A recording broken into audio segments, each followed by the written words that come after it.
and Anthony Show. Oh, my God. Sounds good, man. I love this fucking album. Man. They're playing my interview with him next week on the Boneyard on my show. Oh, yeah? Yeah.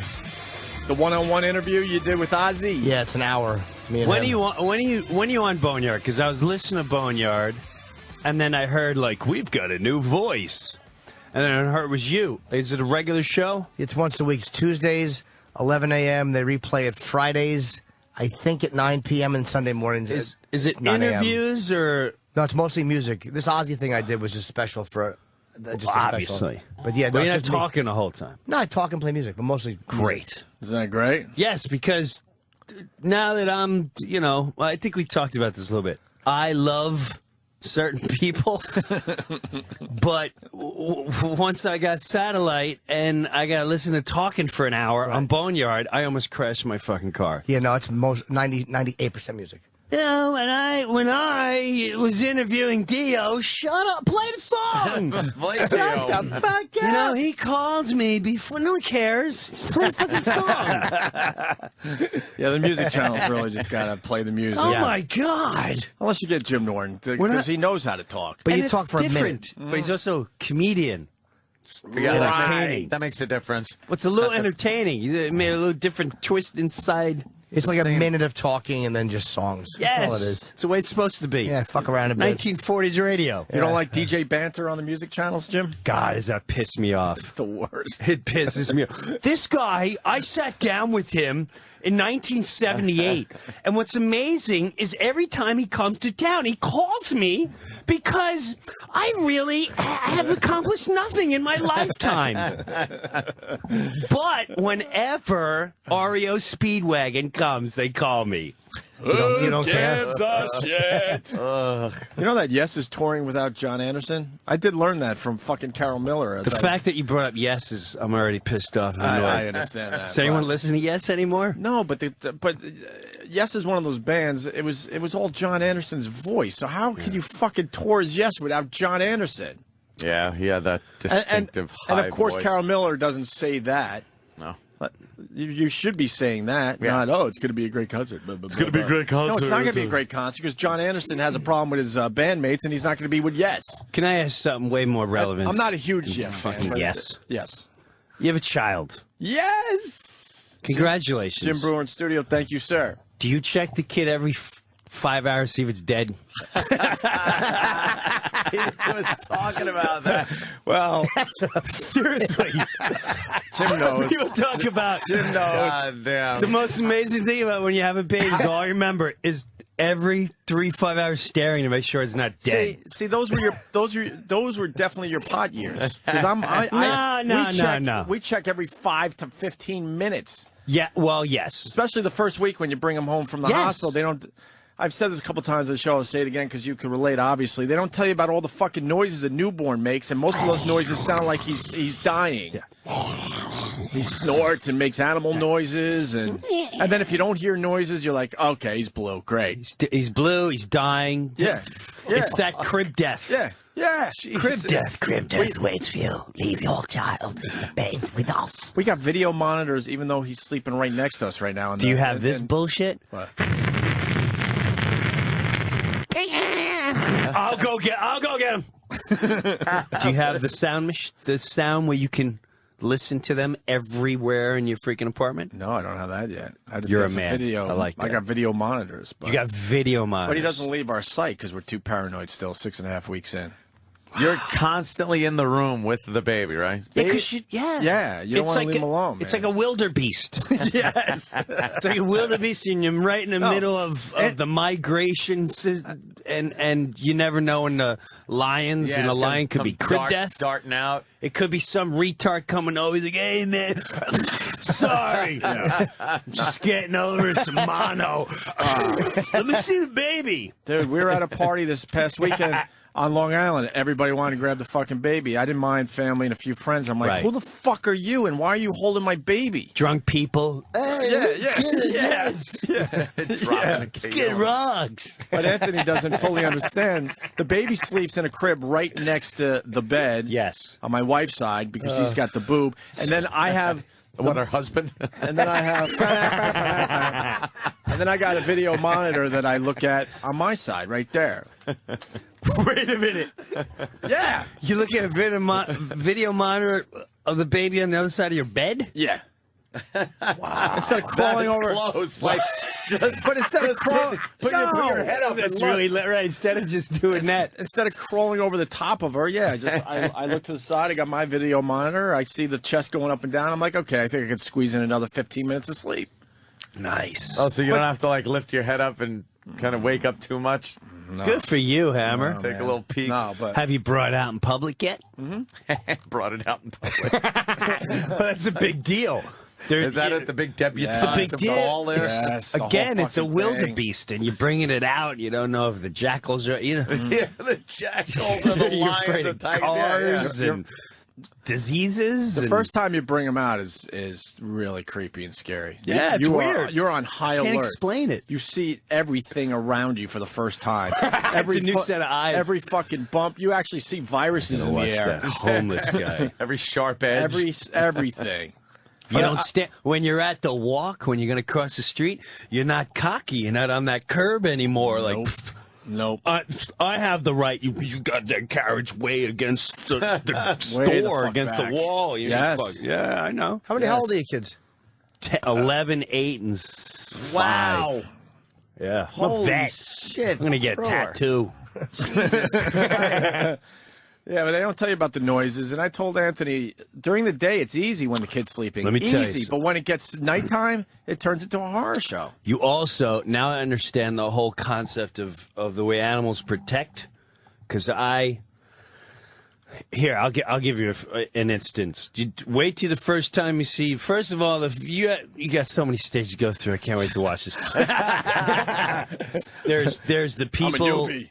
The ones that obviously just don't care. Oh, that's nice. Okay, don't show pictures to anyone that's not a father, and that includes Anthony and Jimmy. They don't care. Oh, I know they don't care. They care a little bit. No, they really don't. They really don't. And I don't mean that in a malicious. I don't mean that in a malicious way. Just it's like a gorilla in the wild. I don't want to see you. I don't want to see the kid. I don't bring this pack over to my pack. So that's number one. Don't show your pictures to anyone who's not a father. The other thing is wait to see how defensive you get. I had a major situation. My kid was like 2, and we had like a little bully up the street. Kid was like 3. Every once in a while, shove it down and whatever. He waits with friends around, and it just constantly hitting her and all that shit. And I knew something was up whenever my daughter would hang out with her because after hanging out with her, she would have my cat by a stranglehold and have like this face like, Holy shit. I'm like, whoa, where did this come from? And I'm starting to go, oh, hey, I think it's from this kid she's hanging out with. She's acting out. She's acting out. Well, eventually, the kid's over the house, and I hear muffling. And now, I'm not one to interrupt because we all grew up in Long Island, or Jersey, Jimmy, and there's the Rat Pack. You know this kid's always going to get beat, Right. but yet you're allowed to beat you always protect each other and whatever. That's just the pecking order of nature.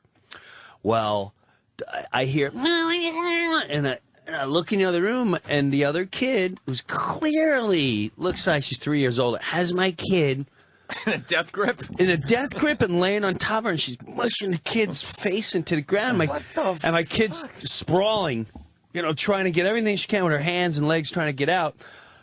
My instant reaction. Kick the kid in the liver. Well, I grabbed That's the a kid. callback for everybody. Yeah. I Well- grabbed the kid and I right on the rear end. Whack. And just as I hit her, not until the kid turned around and went, I want to go home. I went, oh my God, I just spanked someone's kid. Yeah. Oh, Uncle Paul.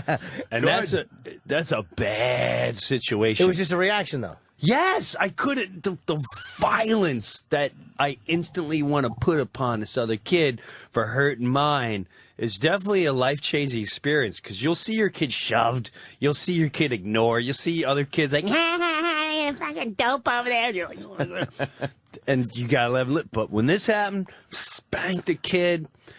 And then I went, obviously the kid's crying. I want to go home. I'm like, no, it's, get ice cream. Yeah, I got to think of something to make this kid forget I just did that. Right, look, there's a bear outside. Right. Yeah. It's a monkey. Here's Barney. Oh my God, Barney's here. You're not allowed to spank your own kid, and you're spanking basically a stranger's kid. That's dangerous. Yeah. It's really dangerous territory. I instantly saw myself in court. I saw the headlines. Right. I just moved to a new town. So my wife's like, you gotta call the parents. I'm like, I'm not. Maybe she'll forget. She's like, no, she's not gonna forget because this kid was clearly like, I want to see my dad. I'm gonna rat you out, motherfucker. Fucking kid just goes like this. Hey, motherfucker, I'm gonna rat you out. You're fucked. You're going down, Breuer. You hit me? Yeah, you hit me. You know who my father? We know who you are. We know what you're worth. You're that TV guy. I'm gonna take you down. That headline, an SNL alum. Yeah, the old Pesci comes out. They'll have like a picture of you from Saturday Night Live where you were doing some bit where you were angry, and then another picture of a little innocent baby. Right. Oh, no good. There could be no good coming of that. Nothing whatsoever. Now, what did you do? How'd you brainwash the kid? This is, it's not working. So I'm trying to explain to her. I'm like, you heard her say no. No means no, and blah, blah, blah. So the kid's obviously now realizing, right, I'm stuck here, but for like 2-3 minutes until he feels good. This is how smart the kid was. She was in a situation where she knew I wasn't going to let her go to instantly snitch on me. Right. So she was smart enough to go, yeah, no, everything's cool. As the way a 3-year-old would talk. Yeah, no. And after like 3 minutes, she's like, I'm kind of hungry. I'm going to go home now. So she's working the back angle. Right. But I know she's working on my kinds of physical. Yeah. I am happy that you didn't allow that 3-year-old to outsmart you. You can't fuck with Breuer when you're 3. Well, this you couldn't have written this any better. I finally go, all right, I got to call her. I just got to fess up, and I got to tell her what's going on. So I call the mother. Mother picks up the phone. My heart's going 1,000 miles an hour. She's like, hey, how's everything going? I said, listen, things aren't, listen, I apologize, but the kids were scrapping a little, and she goes, did you hit my kid? Oh, shit. Out of nowhere. Out of nowhere, and I went, she goes, listen, everyone hits my kid. I tell everyone you have free range to hit my kid. The kid's wild. She spanked at every house. What did she do? I'm sure she did something wrong. I'm like, whoa, wow. Well, it wasn't her fault. But no, I spanked them both. But both of them. Yeah, the both of them got a little shove, and I hit one kid with the other kid. And he was the child. Yeah, like at the end of The Wanderers when he's swinging the Ducky Boys. And all's good. They got lollipops and all good. She goes, listen, my kid she's an animal. Don't worry about it. Whenever you need to spank him, spank him. Wow. Could you ask for a better ending than that? When you hang up the phone and then turn your head, look at the 3-year-old and go, just got off the phone. With Mom. I'm fine. And you know what? I'm not done now. Yeah, now I'm not done. Because I think you need to be shoved. Tied up. You little fag. Little fag. I was talking to Louis C.K. yesterday. The one thing I'm scared is when he starts making friends, and then you got to hang out with asshole parents. Do you have that? You know what? Like people you would never hang out with, but now the kids get along, so now you're hanging out with that kid's father or you mother. don't hang out with I have a couple parents that I just don't trust. And you're going to have a tougher time, too. Like, we'll go to a bounce-around thing, and it's the big birthday thing, and then the one parent goes over their top to be friends with one of your other kids. I had this parent, and he's going to my oldest daughter, which I instantly am fed as a rush. She's 11, starting to grow the boobs. She got a black rear end. She's got gymnastics, so I know I'm in trouble. Jesus, you're She's got a yes. She got a black. Boobs are coming in at 11 now. Yes. Jesus. Yes. What the fuck is that about? She's like, Dad, I got hair under my arms. Like, wow. Oh God. What is that? So this kid is going, hey, who's your BFF? Whoa. Kid or parent were saying? A parent. I said, what was that? What does that mean? What's a BFF? What is a BFF? Because best friends forever. Well, why would you ask my daughter who's your BFF? I've never even met you. Why? Who are you? He's like, oh, I'm Troy's father. He's trying really hard to be super cool, but I don't know if it's You super never do cool. that in front of the parent. Right. Right. It's almost like going up to a cop like, hi, you want a cup of coffee? When you're not around, I'm going to do something dark to your daughter. I got a pillow lined up and my car's brought down the street. It's like trying to hide in plain sight almost. Like, Yes, too obvious. absolutely. Coming up to the old cop like, here, I love what you guys do. It's phenomenal. That's why I would do it. So, yeah, you just don't, you cold. Why did the guy ask that? You didn't finish the story. I don't know. Because my wife and a red dot on a map when you put a certain app on your phone. You think he's a red dot guy? I think he's a red dot on a fucking. No. Or does he on want your his iPhone. kid to get along with your kid so he So has he a can hang relationship out with the you? brew man, yes. Right. That's what I think. Yeah. That's what I Think think. you'd be a little nicer to her because she's your daughter? Of course. Well, anything to my daughter. I hope. Jesus. But yeah, you're going to deal with a lot of that nonsense. Kids just want to hang out so they can hook up with you. You should. Thank God we You know didn't- what you should do? What? As time goes on, you start becoming friends with parents that you should have them come up here and let Jimmy and Anthony judge if these parents are good enough to hang out. If, Oh, yeah, if that's they're a good really one. true, are they here just to hang out, or are they here to hang out with the hoopla? You know? You watch their face and you Yes. can see. And You give can them a see it little in their test. eyes. Ask them some They questions. look around. They're all full of wonder. Yeah. Wow, look at the studio. Wow. You were in a magazine? Your picture's up there. If the wife has great tits, she's like, Exactly. That's what That's another their thing. Yeah. criteria will You be can walk up different. to the guy's wife. Well, who's your BFF? And you got 3 girls, right, Brewer? Yeah. Oh, I'm gonna start dressing like a transvestite.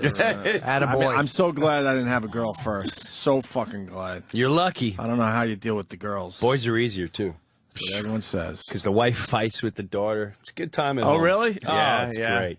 Yeah, well, they got that female button heads thing going on, right? Non-stop. But men do it too. Men butt heads with that's how kids get. That's how some boys become gay. A Yeah. little too much button heads. Yeah. you Fine. watch- I'm not gonna Watch be like that. you, Dad. Take that. Oh my You ever think God. of that one, Op? You got any contingency plan if you start seeing some effeminate Or my kid? behavior? Yeah. That's What do you just- do? That's just a wonderful question. No, I'm just saying. Have you ever? That's a fair question, yeah. You got to think. Of, Hey, like, dude, like, is there anything you would like? Yeah, any effeminate like I'll beat qualities? I'll beat the shit out of him until he's straight. That's a fair Is that what you want to question. hear? no, I'll deal with it when it happens, if it happens, and hopefully it doesn't. But if it does, what are you going to do?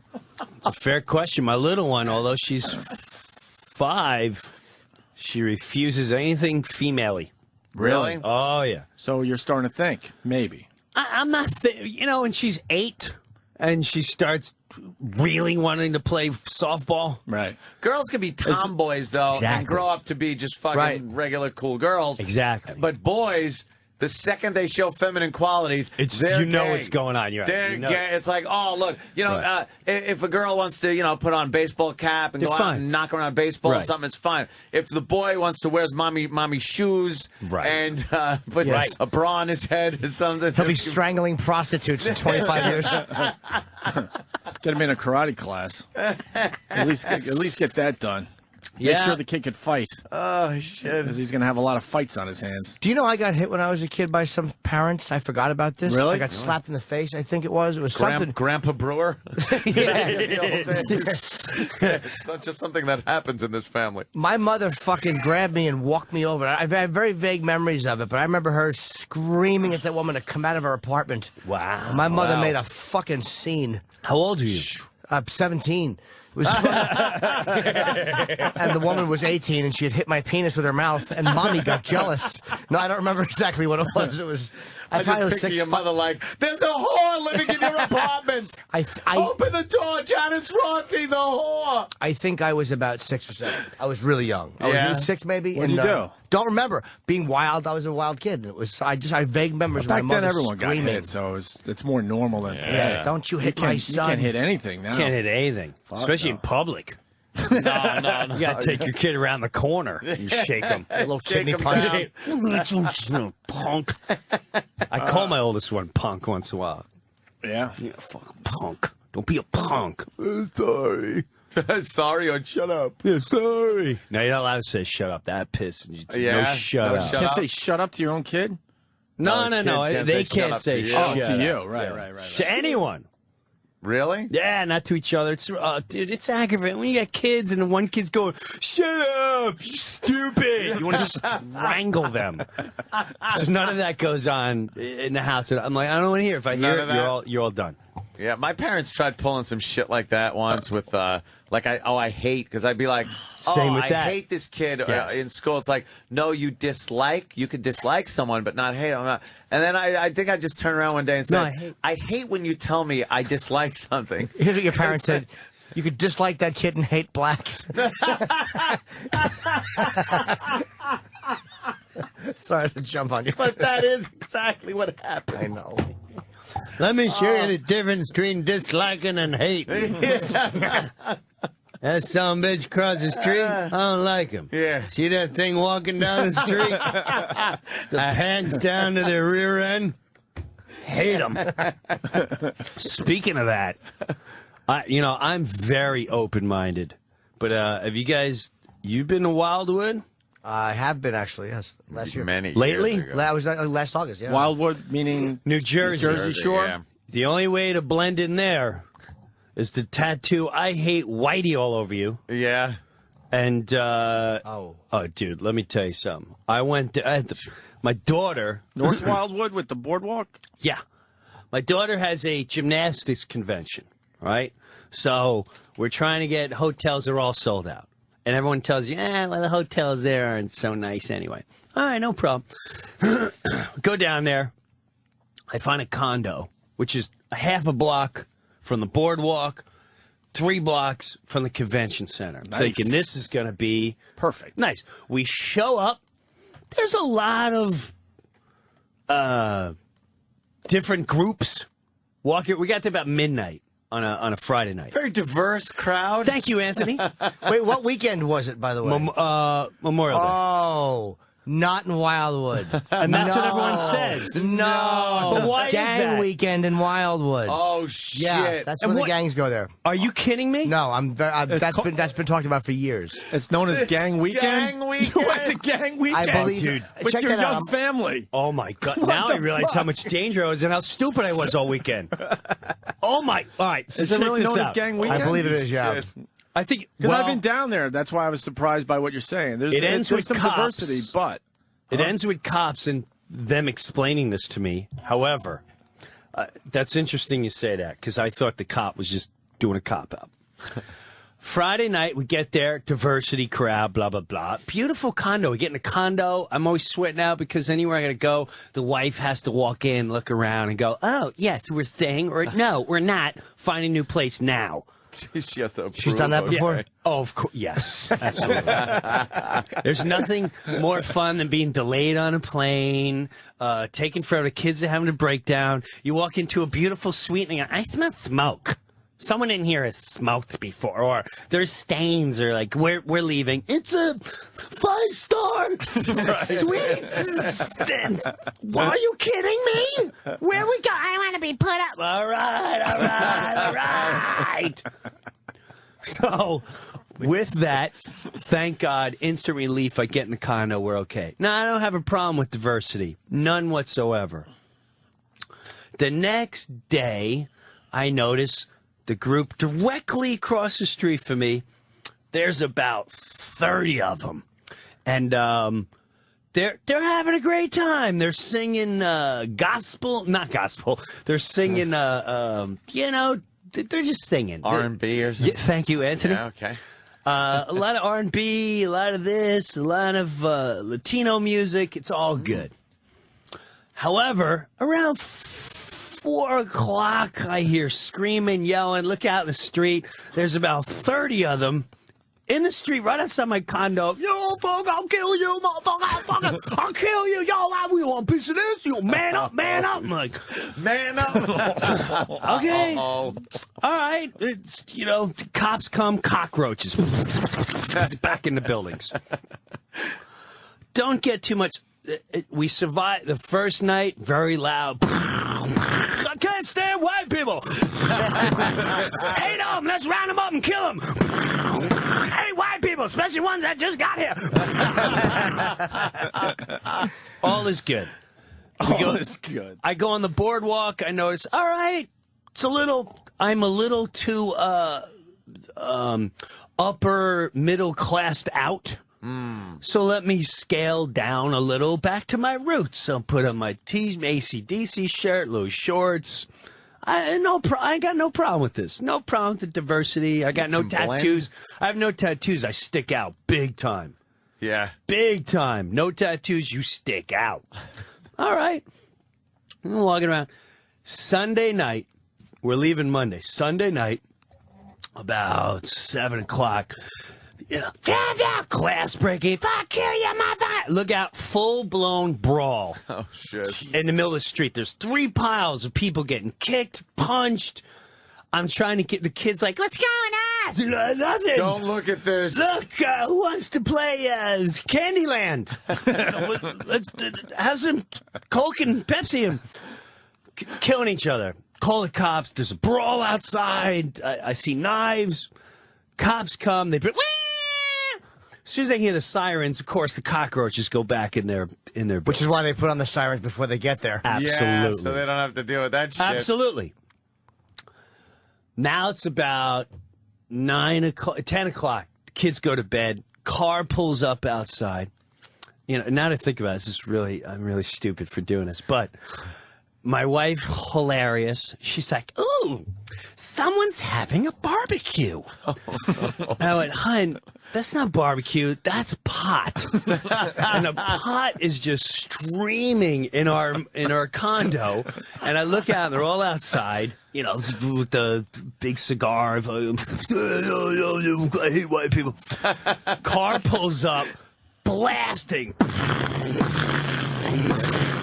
Shaking the whole house like a dope. I don't even think. I go, they're turning that down. So I go, oh, no. This is how people die. Shit, what's wrong with you? This is how people die. I go outside. I go walking up, and they're all right in the middle of smoking the pot and all that. And I said, listen. Oh, listen. Listen, my kids are right there. The one guy's looking at me, goes, I'm parking. I said, I understand you're parking, but you don't need the music that loud. I got kids. You go down the street and play that. I got no problem with that if you go down the street and play it. The one Latino kid, he's had no shirt on since we got there. And he's the main culprit for starting all the fights. He goes, no, I feel him. I feel him. I feel him. He reaches in, turns it down. I said, all right, we got a connection. We're okay. He feels me. I'm cool. I wasn't a dick. I just came out like, listen, man, can you turn it down? I go back up. 3 minutes later, ping, pang, look out, full-blown street brawl. Again, the kid with no shirt has a guy in the street, and he's smashing his head on the ground. He was feeling him, too. The other guy's kicking his legs, and then as I look up, the chicks are now fighting. All these Latino chicks pulling hair, screaming, fighting. There's a whole group of black kids coming out, and I'm like, this is the sickest thing I've ever seen in my life. This is stuff you see on, like, police videos, and you go, this would never happen in the northeast of America. This is obviously Again, I call the cops. I'm like, guys, fights, they're killing each other. Meanwhile, this must go on, because every white person in the neighborhood, and there's only like 6 of us, they all hang out on their patios in the pitch dark, just watching. Yeah. Like behind towel, you know, they put the towels you don't over the wanna be railings seen. and it just They're peeking through. yeah, and they're all just watching, you know, and again, cops turn on, scatter like cockroaches.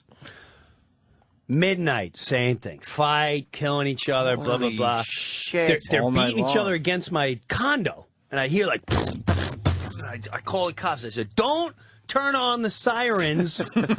They're trying to break in the condo." That gets them to come. They come. This is how stupid the cops are, or how much they don't care in Wildwood. The cops come and they pull up to the house. I give them the address and everything. This is where they are. They keep going up there and 3 times, and the animal with no shirt is in there. Cop gets out. They all come out and they start talking to the cop. You know, and we're watching like, oh, they're gonna get it now. Those little gangbangers are gonna get it. They start pointing down the street. All the cops get in their cars and they head up the street. Oh, they told him, yeah, They went totally that diverted away. them. They went that away. Like, you can't even make that up. So they all take off except for one. The one guy's parked below me, and my wife's like, "Don't say nothing." I said, "No, I'm going to tell these guys. And my brothers are cops. I'm going to tell them. They're all in that house." I go, "Hey, shh, hey." Psh. He looks up at me. I said, "Listen, they're all in that. They're all in there right now." He goes, "No, it's another house up the street." I said, "No, I've been here for 2 nights. It's that house. They get in fights. They wait for people to walk by. They start the fights with them. And the main guy is looking at me right now. He's got no shirt on. He's up on the top, and he's right there." But the guy saw you pointing at him? Oh yeah. Oh. He goes, shit. are they black or white? I said, everything. Black, white, Everything. Latino, mostly Latino. He goes, okay. He gets in his car and he leaves. Swear to God. All right, you know what? Let me just get out of this place. Let me get out of this place. We're done. It's Monday morning. It's Memorial Day, so we're leaving. Life is good. No worries. I'm packing up the house.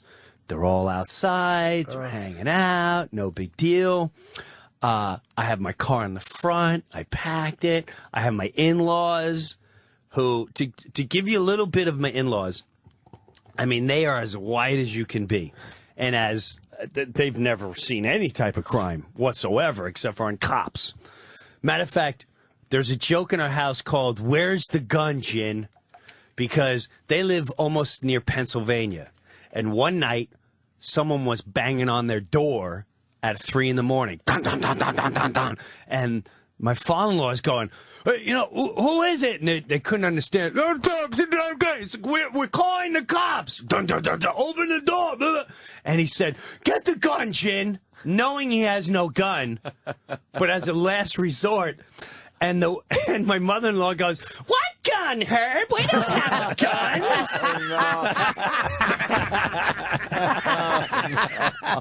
So that, so there's a whole, Oh, she blew it. yeah. So in the family, there's a running joke of "Go get the gun, Jin," whenever Right. you Who was that space guy, out. though? Yeah, who was at the door? Who was at the door in the end? They were movers. Okay. And the cops came 40 minutes later. They were movers. They were told this is the address. Oh, wrong and they house. might have it. And the people are really old and they won't hear them and they're incoherent and all that. And it was like 2 houses wrong. So anyway, What gun? We don't have a gun. we don't have a gun. What gun? So the same in-laws are with you down in They're Wildwood. with me. Right. As Packing with- up the car. Now my condo. You got to enter it from the 2nd floor. So the 1st floor has a door. You go into a garage area, and you walk up a spiral staircase, and then you're on your patio, and you walk in your front door. So technically, you feel safe because you're up. Your front door is up a level. You got the high ground, yeah. Yes, but you do have to walk up this. Anyone can walk up the stairs, technically. Well, with that, I got everyone in the car except for my one daughter. The oldest one's got her iPod, like, "I'm leaving the world. I'm sitting on the 6th floor till Daddy's ready. Till Daddy says we're leaving, I'm not getting in the car." All right. Now, the mother-in-law comes up to me and goes, Can you believe this man is giving these girls drugs right in front of us? and she's saying it way too loud. Oh, no. I said, I don't know what you're talking. She's like, "Look, right in front of our door." So I turn around, the worst of worst, not to be biased, but anytime I see an albino, It's almost like a pit bull. You don't never know. Is it human? Is it not human? Is it black? Is it white? It's an albino. It's an albino. That's all I have to say. It's an albino. Yeah. And the albino is hanging out with these 3 little Latino girls. And he's, whatever. Who cares what he's doing? He don't care. Right. If he's doing, I don't care either.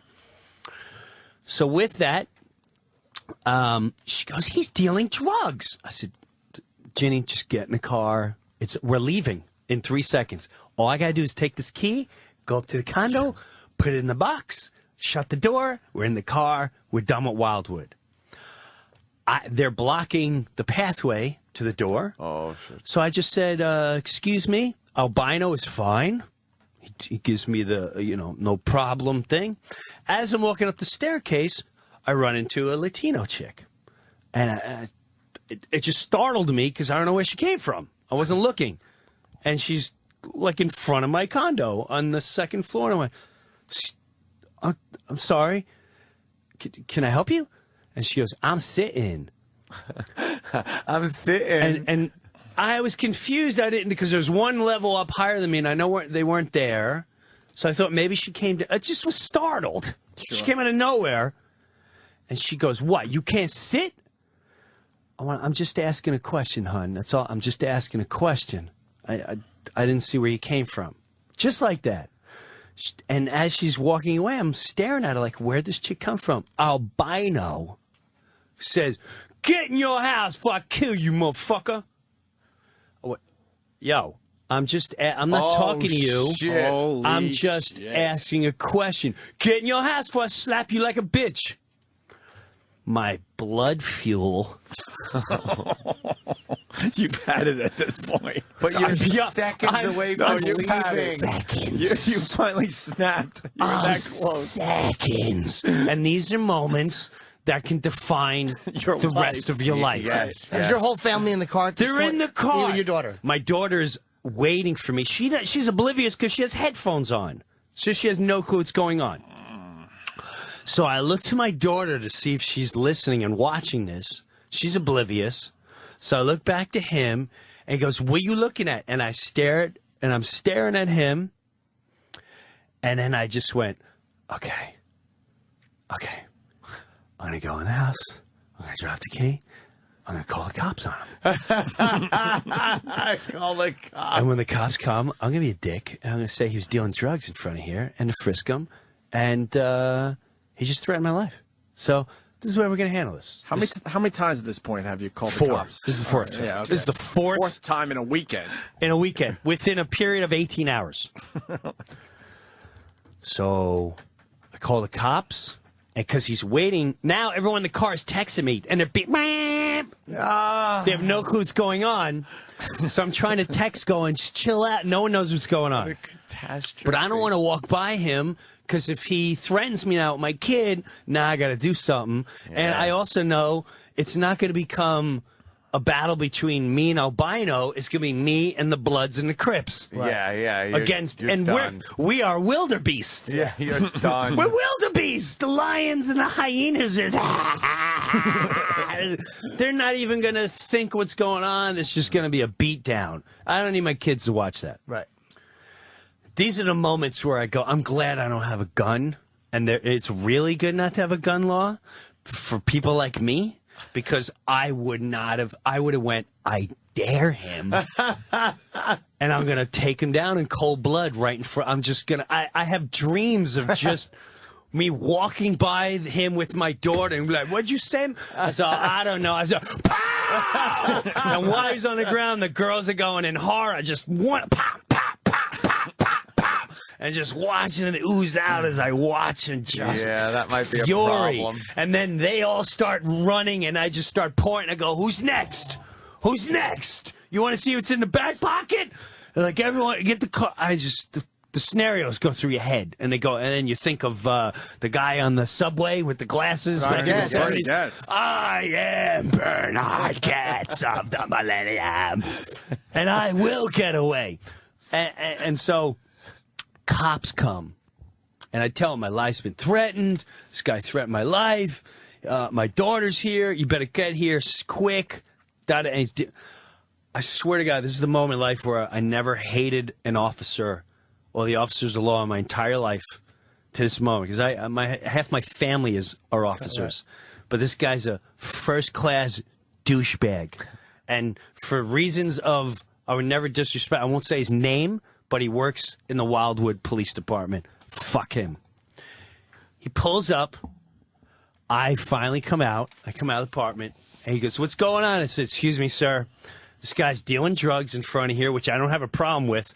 But as I walked by him 11 years, he threatened to kill me and slap me, and he's going to punch me and kill me and all that jazz. And he goes, all right, I heard your case. Go stand over there. Oh, shit. So I said, no, hold on a second. He goes, I heard your case. Stand over there. I got your story. So he turns to the albino. And while he's doing this, my wife gets out of the car, and she's like, what is going on? Finally realizing something is amiss. She's like, what's going on? What, ma'am, get back in the car. Why are you yelling at my husband? Ma'am, get in the car now. I'm going to pull the two of you aside, and we're going to have a problem with the two of you. And I want to, forget the albino. I want to kill the cop. I want to kill him. I want to beat him down like a little bitch that he is.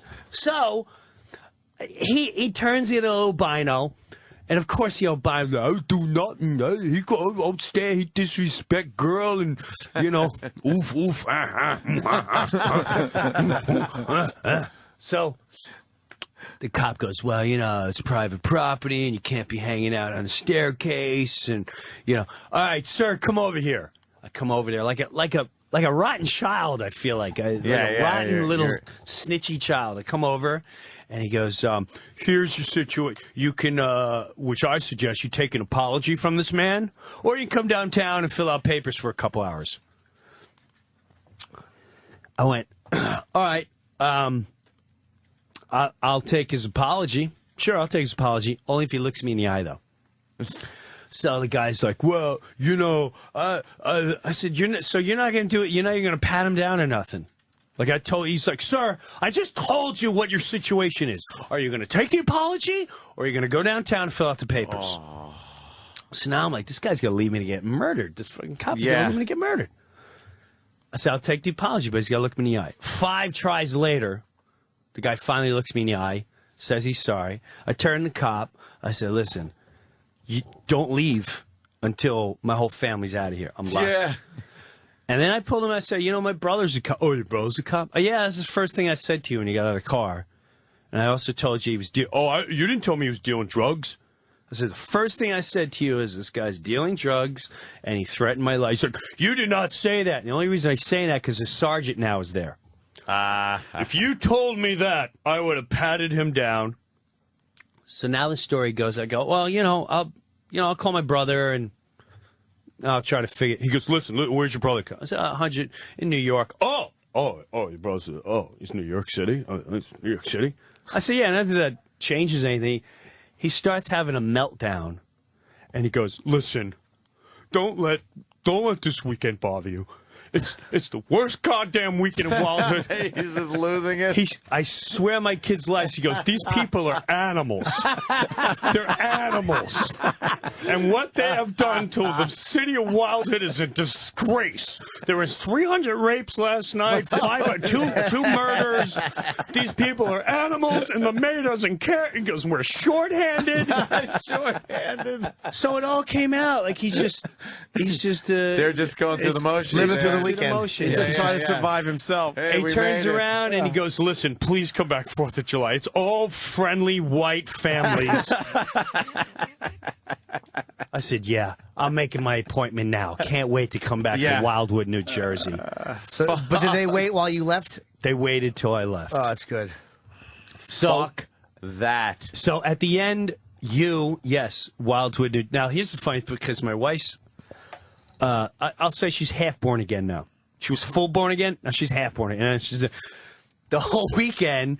She's like, I don't know why God put that in our laps. She's like, I'm a very open minded. I'm going to pray to God and ask him why he did that. And it really messed her. She's like, I don't know if you should be famous. Like, Why is the devil doing it? We're good Because people. they're animals. They're good people. Yeah, we are good people, but you can't be in certain scenarios. Didn't people recognize you from Half Baked? That's a big Chappelle vehicle. They're all the Chappelle. Unfortunately, if they were which was weird. The Boardwalk, I got more recognition, but these guys didn't. I don't know if it's because they were Latino. The blacks do. Yeah. The blacks all love me. Matter of fact, one time I'm going to Shea Stadium, and I've got some of my wife's friends, and they're all church gang and mission group. So I'm like, all right, well, I'll bring them all to Shea Stadium. We're going to a Met game. I said, but I'm drinking. I'm letting you know right now, I'm drinking. So we're going to the Met game. Tons of traffic, FDR. I pull over, and I cut through Harlem. As I'm going through Harlem, I mean, we're in the deep part of Harlem. I turn to this guy who's milky white. Kids are in the back. My kids are oblivious to anything. They could be driving through hell, and they're like, wow, it's a cool kid. Can we get out and play? So the guy looks nervous, and I go, listen, I know this sounds crazy to you, but if anything ever went down, this is where I would feel probably the safest in my life is perhaps right here in Harlem amongst these people because they know me, they trust me, and I trust them. He's like, really? I didn't even finish the sentence. I swear to God, I hear a tap on my window, and I jumped 5 feet. And the guy's like, oh, shit, let me get a picture. That's a nigga in half-baked. That's a silly nigga in half-baked. Do that shit when you order the food. No, he says, see what I'm talking about? So, unfortunately, no. I think if they were black, it would have been safer, and I would have been fine. But I don't know. These guys were from a different. Yeah, that's. Just it made me wonder, man. When like that guy really did throw me out. There was a part of my life where I became a lot more open minded. But that incident with that albino, just my daughter's there, my family's there. I didn't threaten you. There was no threat, and he just turned around blatantly. Shut the fuck up! I'm gonna slap you, bitch, and I'll kill you. He said, "I'm gonna slap you, bitch," or slap I'm gonna you? slap you, you bitch. Oh. Get up in your house. That Could you have taken him? Oh, easy. He was a little punk kid. He was a little fucking kid. So unless he had a weapon, there was you don't know no. what he's packing. If he wasn't packing, I tell you right now, I would have killed him because the rage I have as a father. Yeah. I would have. Yeah. He's going for the big swing in front of him, and he's also in front of his chick. So he's just trying to impress the chicks. I'm trying to live for life. He's trying to win for a score. I'm going to kill. There's a big difference. I'm not going down. I'm going to kill him. So yeah, I could have easily, but thank God because I would have killed him. I would have killed him. Jesus. But those here, attention, and that's why I think segregation works. And it's not a racial thing. Yeah. It's everyone understands each, and when you mix the groups for whether they enjoy each other or not, there's some groups that just based on hate, and this was the opposite hate. This was opposite hate. So as much as blacks and Latinos or whoever who say white people hate, they proved on that weekend they have just as much hate and disrespect for someone that's probably more open-minded than they could have ever imagined. Yeah. This guy threatened my life in front of my children. They obviously just trying to get the fuck out of town. Just trying to leave. I'm just trying to get out of here. And they didn't pat him down, obviously, huh? No. Jeez. So screw Wildhood. That one cop. I wish we had his number. I'd love to talk to a little fag. So you guys born again for how long? It started 4 years ago. Oh wow, okay. But now it's on it's reached a happy medium. But when they first get born again, it's like, and I don't like that term. It's really annoying because you instantly think freak. Got like a stigma to it, yeah. You think they walk around on the corner with a Bible going, Have you found Jesus? so that it's at first you would drop like what would Jesus, hun, please, what would Jesus think? Don't worry about it. What were you gonna ask? So No. This is basically what you're saying. What is because you know her, she's your wife, she's your friend, and all of a sudden, how does God start coming up more than it used to? Like, is it like, look, I've had this moment and I want to talk to you about, or how does it happen? You want the story? You want the epiphany? The story is great. I didn't think you were going to tell the story. I don't know it. Basically we're on the outs. All right. She's tried everything. She's tried the forum. She's tried new diets. And whatever reason, she's just not happy in life. Maybe it's me. Maybe it was partially me. I don't know. We have 2 kids. Had problems with the 2. My attitude is like, we live in a sick house. We got 3 acres of woods. We got a pool. We make more money than I ever imagined I would make. I got 2 kids while everyone else we know are trying to have kids and they're test tubing and exchanging blood. And we just, oh, wow, kid. Oh, wow, another one. This is a miracle. So I got a healthy outlook on life. Whatever. Things are good. No complaints in life. We're on the outs, and I'm at the point where I can't live with this human anymore. We're trying to get help. I agreed. Let's go to therapist, whatever. Did you ever get into those arguments like you're just not hearing each other, right? Like no matter what she says, yes. you want to just go, look, you'll understand if you just shut the fuck up. Just stop fucking talking. Yeah. Well, that also is a that comes with patience and time. You have to learn. You know, it's really bizarre. You're gonna laugh at this. A great book is Men Over Mars, and I'll tell you why. Because there's sections in there that explain, as you say this is what they hear. As they say this is what you hear, which is very true. Right. Like, when a chick takes over for you and they're like, let me help you with that. In their mind, they're saying, I want to help you. In your mind, you're going, you don't trust what I'm doing? And you think I'm an asshole? You don't think I can do this? And so that's why we get pissed. It's that simple. It's just, we're 2 different worlds, 2 different tribes. Like in my mind, I'm saying I like to fuck other girls. No, I fucked up. It's the other way. That's what she hears. That's what she hears. All right, back to what you said. So with that, I'm done. I had one of those moments where I pulled over and I'm looking for an apartment. I said, all right, I'm going to take care of the kids. I'm going to be there in the morning. They get up. I take care of them. When they go to bed, I'm out of the house. I'll live up the road, but I'll put my kids ahead of anything. You get help somehow. I don't care if you got to bang people. I don't get to cheat. Whatever you got to do, just go do it because you're a miserable animal.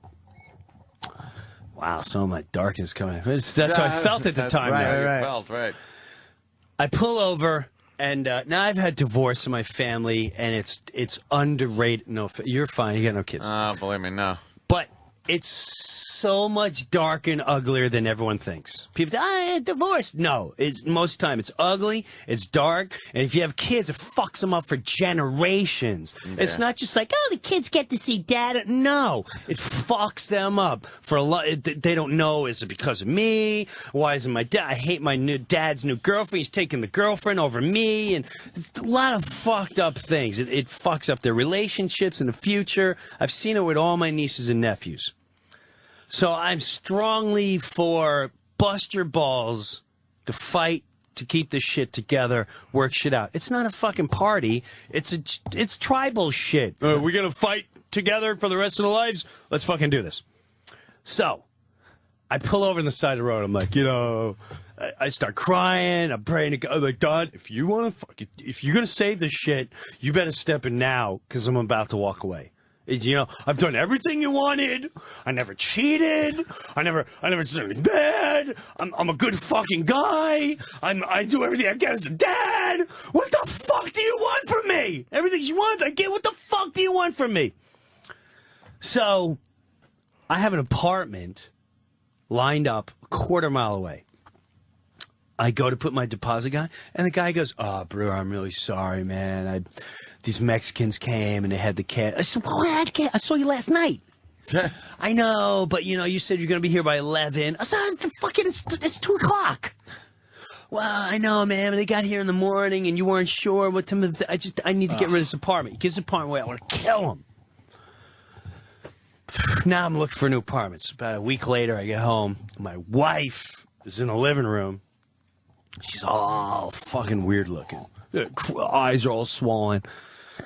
I'm like, what's going on with you? She's like, something really fucking weird happened. Oh, no. What happened? Did you see something? I'm thinking one of the kids are dead by the way she looks. So I go, what happened to it? Well, I went to the coffee shop. Yeah. And a woman behind the counter said, we really should talk because I want to do something for you. And I was thinking, oh, where's this story going? Sounds interesting. Oh, fuck. Yeah. So I'm like, sounds very, very interesting. And she goes, and I said, all right, well, what happened? She asked me to follow her to her house. Right. Okay. So do you know her? Well, I mean, I know her, but I don't really know her. So you went to her house? Yes. And then it got really weird. I said, am I going to like this story? Am I really going to piss me off? I go, what happened when you got to the house? Well, her husband was there. Uh-oh. Now I'm like, whoa. All right, this is going to piss me off. Yeah, this is going to piss me off. This is going to piss me off real bad. Yeah. She's like, and then I don't know what happened. They said, we want to pray for you and your lost soul and to save your marriage. And they got on their knees. Wait a minute. Whoa. What happened? Yeah, right. Wait, what? What? I mean, this is the furthest thing I imagine. Just they got on their knees and they started praying, and I as they were praying for my life, and I didn't feel better, and I just got this overwhelming feeling, and I was, did you like it, or was it weird? Like they were kneeling, praying. Yeah. I said, what did you do? It's like, I don't know. I felt just stupid, and I didn't know what's going on. What do you do? And she goes, and as I drove away, I just started crying because I couldn't believe that two souls would go out of their way just to pray for my sanity and my life and my soul and my marriage and my family and blah, blah, blah, just to get better. So now I'm like, Jesus. Okay, well... Now what? What does this mean? I don't know. I don't know. I got a lot of thinking to do. A couple weeks later, she's going to like a local churchy thing. And then it slowly started with, you know, it's really weird. Everything you say is like in the Bible. You never read the Bible? No, I did not. You sure you know? No, I've never read the Bible. Well, everything they talk about, you preach it all the time. I go, yeah, I know. A lot of it is like deep thought, common sense of looking after one another.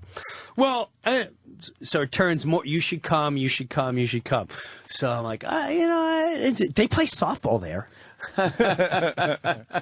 So I go there. I eventually go there. But what happens is now, anytime we have an argument, the argument normally would last 3 weeks, a month and a half of just not talking to you, pissed off, slamming things, blah, blah, blah. Now, after like 2 hours, she would come downstairs and go, it wasn't you that I was lashing out to. I'm not happy with myself right now, and I'm really working on myself, and I'm sorry I lashed out. Sometimes I'm jealous of you, and I was like... All right, when's church? Every Sunday? Why don't you try this study they got on Wednesday nights? So, in that sense, it started really changing her. She started getting really attractive because the inside beauty started showing. And at first, I'm not going to say it was a little bit of a battle because everything was Christian. Everything. I had to go to a Christian concert. This guy Chris Tomlin. It was the Was it when everyone shuts their eyes and puts their hands up? No, it's worse. Their hands around? This is what drove me nuts. This drove me nuts. First of all, it was the safest concert I ever felt. I show up with the bandana and the chain hanging. Like, let's go! Lights are out! I'm the only one drinking. So no line at the beer line. There's no line at the beer line. I'm the only one there. But we would hang out in the back deck. She would never hang out in my back deck. A beautiful deck out in the woods, shooting stars all night. I'd always go, how can you? Just look at the stars. Like, what is going on here? Who are we? What is this? Are we dust? What is this? What is all this? The stars and the trees. What the fuck is this? What is it? Why am I not a gopher? Why am I not a star? Like, just shit like that, you know? And she'd be like, whatever. Now we go to the Chris Tomlin concert. First of all, whatever. I'm not gonna. We got a sample of his music. Oh, let's hear Chris Tomlin. Oh, Can God. we hear Are you ready for this? like? You ready for this? Picture yourself spending $25. Now you're going to see a concert. And, wait till you hear his voice. Sounds like Coldplay. Let me see you rock a little bit. Oh, and they're all... He's got a Coldplay thing going on. He's on the piano and everything. He's the good-looking Christian guy. That's what he is. Look at him. Hands up. Place is packed. A lot of these guys copy you too. Like it's a crime. How many of them just blatantly go, can we take a U2 tune and just put Jesus there? Put Jesus Why'd you start the video there? He doesn't know. Why would he know? I'll tell you why. No, because it's his near the end of stupidity is epic. So this is here. Turn this way. Every song is this. They all know the word. Boy, Oh God. Oh Is it all about God? yeah. This one's called "How Great Is Our God." Yes. Yeah. Why? Which is fine. The tribal Indians did that too. I got no problem with that. But it's such a... So, all right, I'm watching this and I'm like, okay, I'm not, I'm just sitting there like, okay. Was your wife singing along? She's singing along, but she's not doing a hand thing, which I was very happy about. the hand thing. I'm not doing a hand thing. So now with that, They put the words up behind him so you could see. every song he does. Yeah, very breathy. Oh God, every song is. Oh Jesus, I know you born again women are madly in love with me, and you wish I was your man. You think this guy gets pussy? Jesus pussy. Yeah. Okay, well, and you know what? I don't know the guy. In all defense, I don't know. So this is the part that pisses me off. I'm at the concert. He sings 4 songs, and he goes, and now we have a great friend of mine. Guy comes out and gives a 45-minute sermon. Oh shit. Yeah. And Boom! oh, dude, no, I was violently mad. Like I wanted to throw a chair at the insulting concept of what this man did. The guy comes out and he goes, I want to show you something. I want to show you the stars. And he shows the galaxy. Then he goes, he's like, a star. And this is going on for an hour. Is 450 light years a day. Light years is broken down to the X amount of it, which is broken down to X amount of feet, which is broken down to so many hours of our life. And when you think about the stars and the format and this and that, we're just this little crumb in her. And I'm looking at my wife, and she's got the Hulk right in her mouth. Like, yeah, we really are this tiny little gem in the world. And I'm like, do I not talk about this every night on the deck? This is deck talk. This is deck talk. This guy's making $40,000 a night for deck talk. So this is what You could be a messiah, Jim. Oh, I'm working on. Oh, trust me, I'm pulling the carpet out from all this, and I'm not gonna take money. That's what's gonna shake them all. So anyway, here's the part. Yeah. The guy talks about. Did you know when Jesus came and he died in all of us? There's a perfect plan for the perfect plan. Blah, blah, blah. And we have a chromosome that builds our life. And he shows a picture of a chromosome that's this weird shape, but he's trying to convince the audience that it's the shape of the cross. And he's doing, and it's the most awkward looking cross I've ever seen in my life. He's like, So don't you see that Jesus made the cross and all this? And I went, wow, these guys got some gimmick going. They got some racket. But were they all expecting a sermon? The people knew a sermon? I have no clue, You but got I'll to tell think you what. they're expecting it. You got to think the word. But to go got on out. a Sunday, I already had to do the time at church. Do the time. And no offense, you go to church, knock yourself out. And if it makes your life better, wonderful. But now I got to go to a concert and see church And a again. sermon, yeah. Dude, so anyway. This video has over 1 million views, by the way. Yeah, it's probably the same 3 people. That means Obsessed. No, because that that's means a lot of fucking people are into this Chris Tomlin. Never heard of him. A lot of chicks are into him. A lot of Christian. Is that his real name, Chris Tomlin, or is Who it knows? Christ? He probably likes the Chris with the T after it. Ah, Chris. Christ. So anyway, and this song's an hour. It's just like It's still going. bad Metallica. That is, They're 9 minutes long. Oh, he's standing up now. now, this is really a Coldplay ripoff. Yeah. Oh, I dude, didn't know Coldplay. listen. He's on the fucking keyboard. He's jumping up and down. That is awful. And like you said, a little U2-y, too. Oh, they're all you too. It's so annoying. I go, all right, I don't get Christian station. Why are you not allowed to play just good music without whatever? Well, they're fucking loving it. Of course they're loving They're it. also clapping for God, though. This guy gets God applause, too. It's God applause. It's not even. It's God can't applause. have a bad show.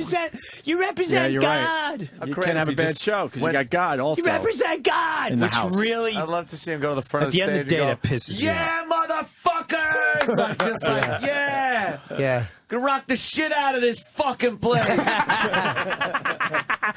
Now go home and fuck. Or if he just started playing the piano. Hey, Lottie, Lila. Hey, well, I know a girl, her name was... Yeah. Fucking Valby. Go on So tour that's- with Metallica. Dude, I got a great. I'm with. If you're starting another story, we're going to take a break because I'm ready to leak. I have to piss my pants. All right, I got a great Are you done with the born the again James Hetfield story. All right, let's do that shit, after the break. yes. And can we get an update on the Pizza Man? Because everyone's asking. Dude, let me tell you something. After the break. After the break, I'll right, tell you good. about Pizza Man. Quick plug, too, Jim. Is going to be at the Stress Factory. Yeah, I got it. Stress Factory Friday and Saturday, 732-545. Ha. Also, I'm Pre-order. not high. For That's the my book, October 5th. As you were talking, I was wondering if you had ever written a book. Wow. You can pre-order that. Really and fast, I wrote it. We're going to break. Like, I wrote it. What is it about in like 30 seconds? It's autobiography, behind the scenes, half baked. A lot of my family, a lot of good SNL stories. I only throw one major person under the bus. Can we guess? No, you won't guess Won't guess. because it's a head writer Oh, okay. All right. who became a big successful. He leached on to a very big comedic actor, Will Ferrell, and and did a lot of. And he's got a big movie coming out now. We'll get into it. All right. I'm Not High is the book. You can pre-order now on Amazon, Barnes & Noble, and Borders Books. Jim Breuer, the greatest storyteller ever. This is the Opie and Anthony Show on the Fire and Sirius XM.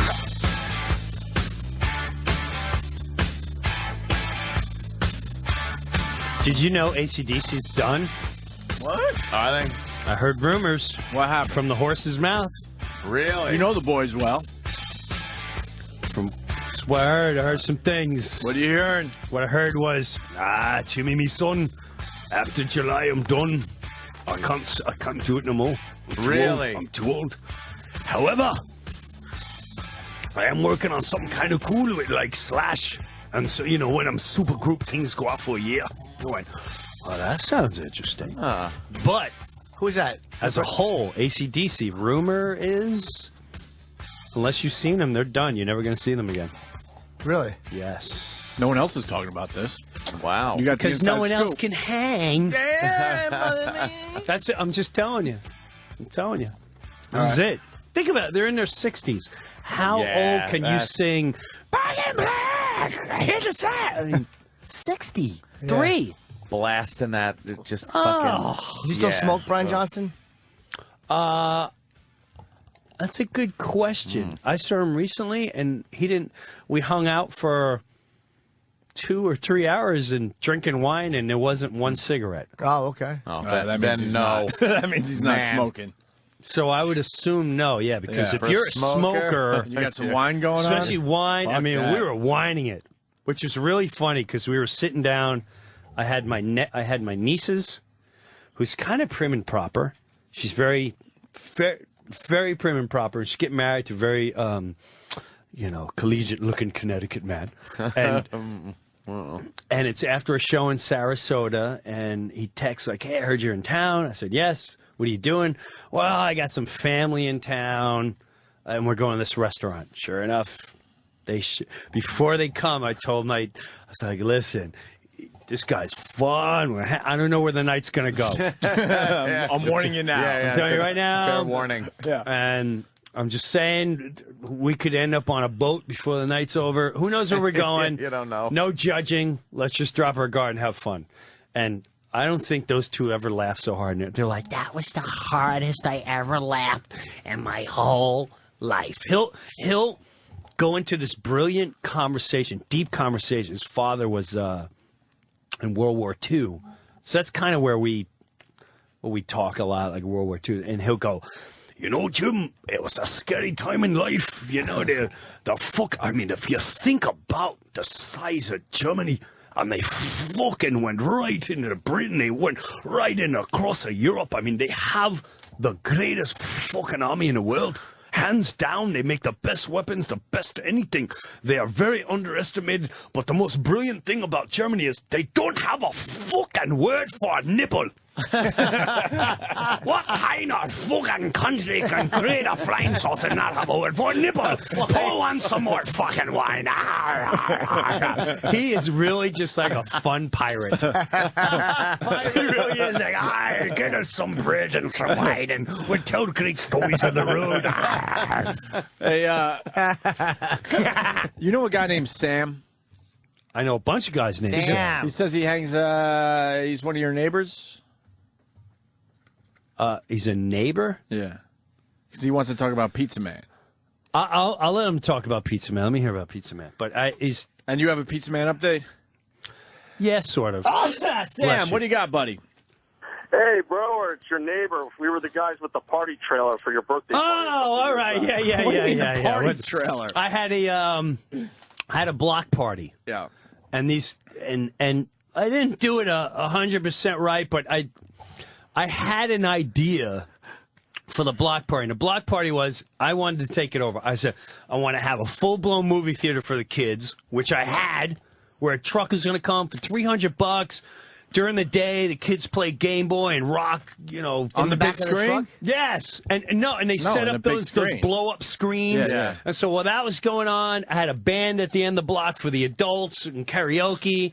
I also had an ice cream truck coming.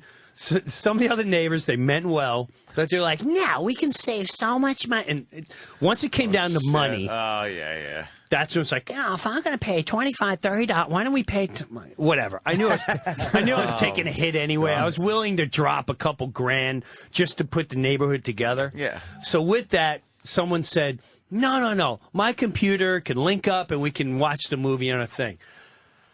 I said, okay, all right, you be the head of that. And the audio video guy. I could get free ice cream. Okay, P.S. cut to 4 PM. They're all wasted. And I got every kid in the neighborhood go, "Where's the movie theater?" Oh.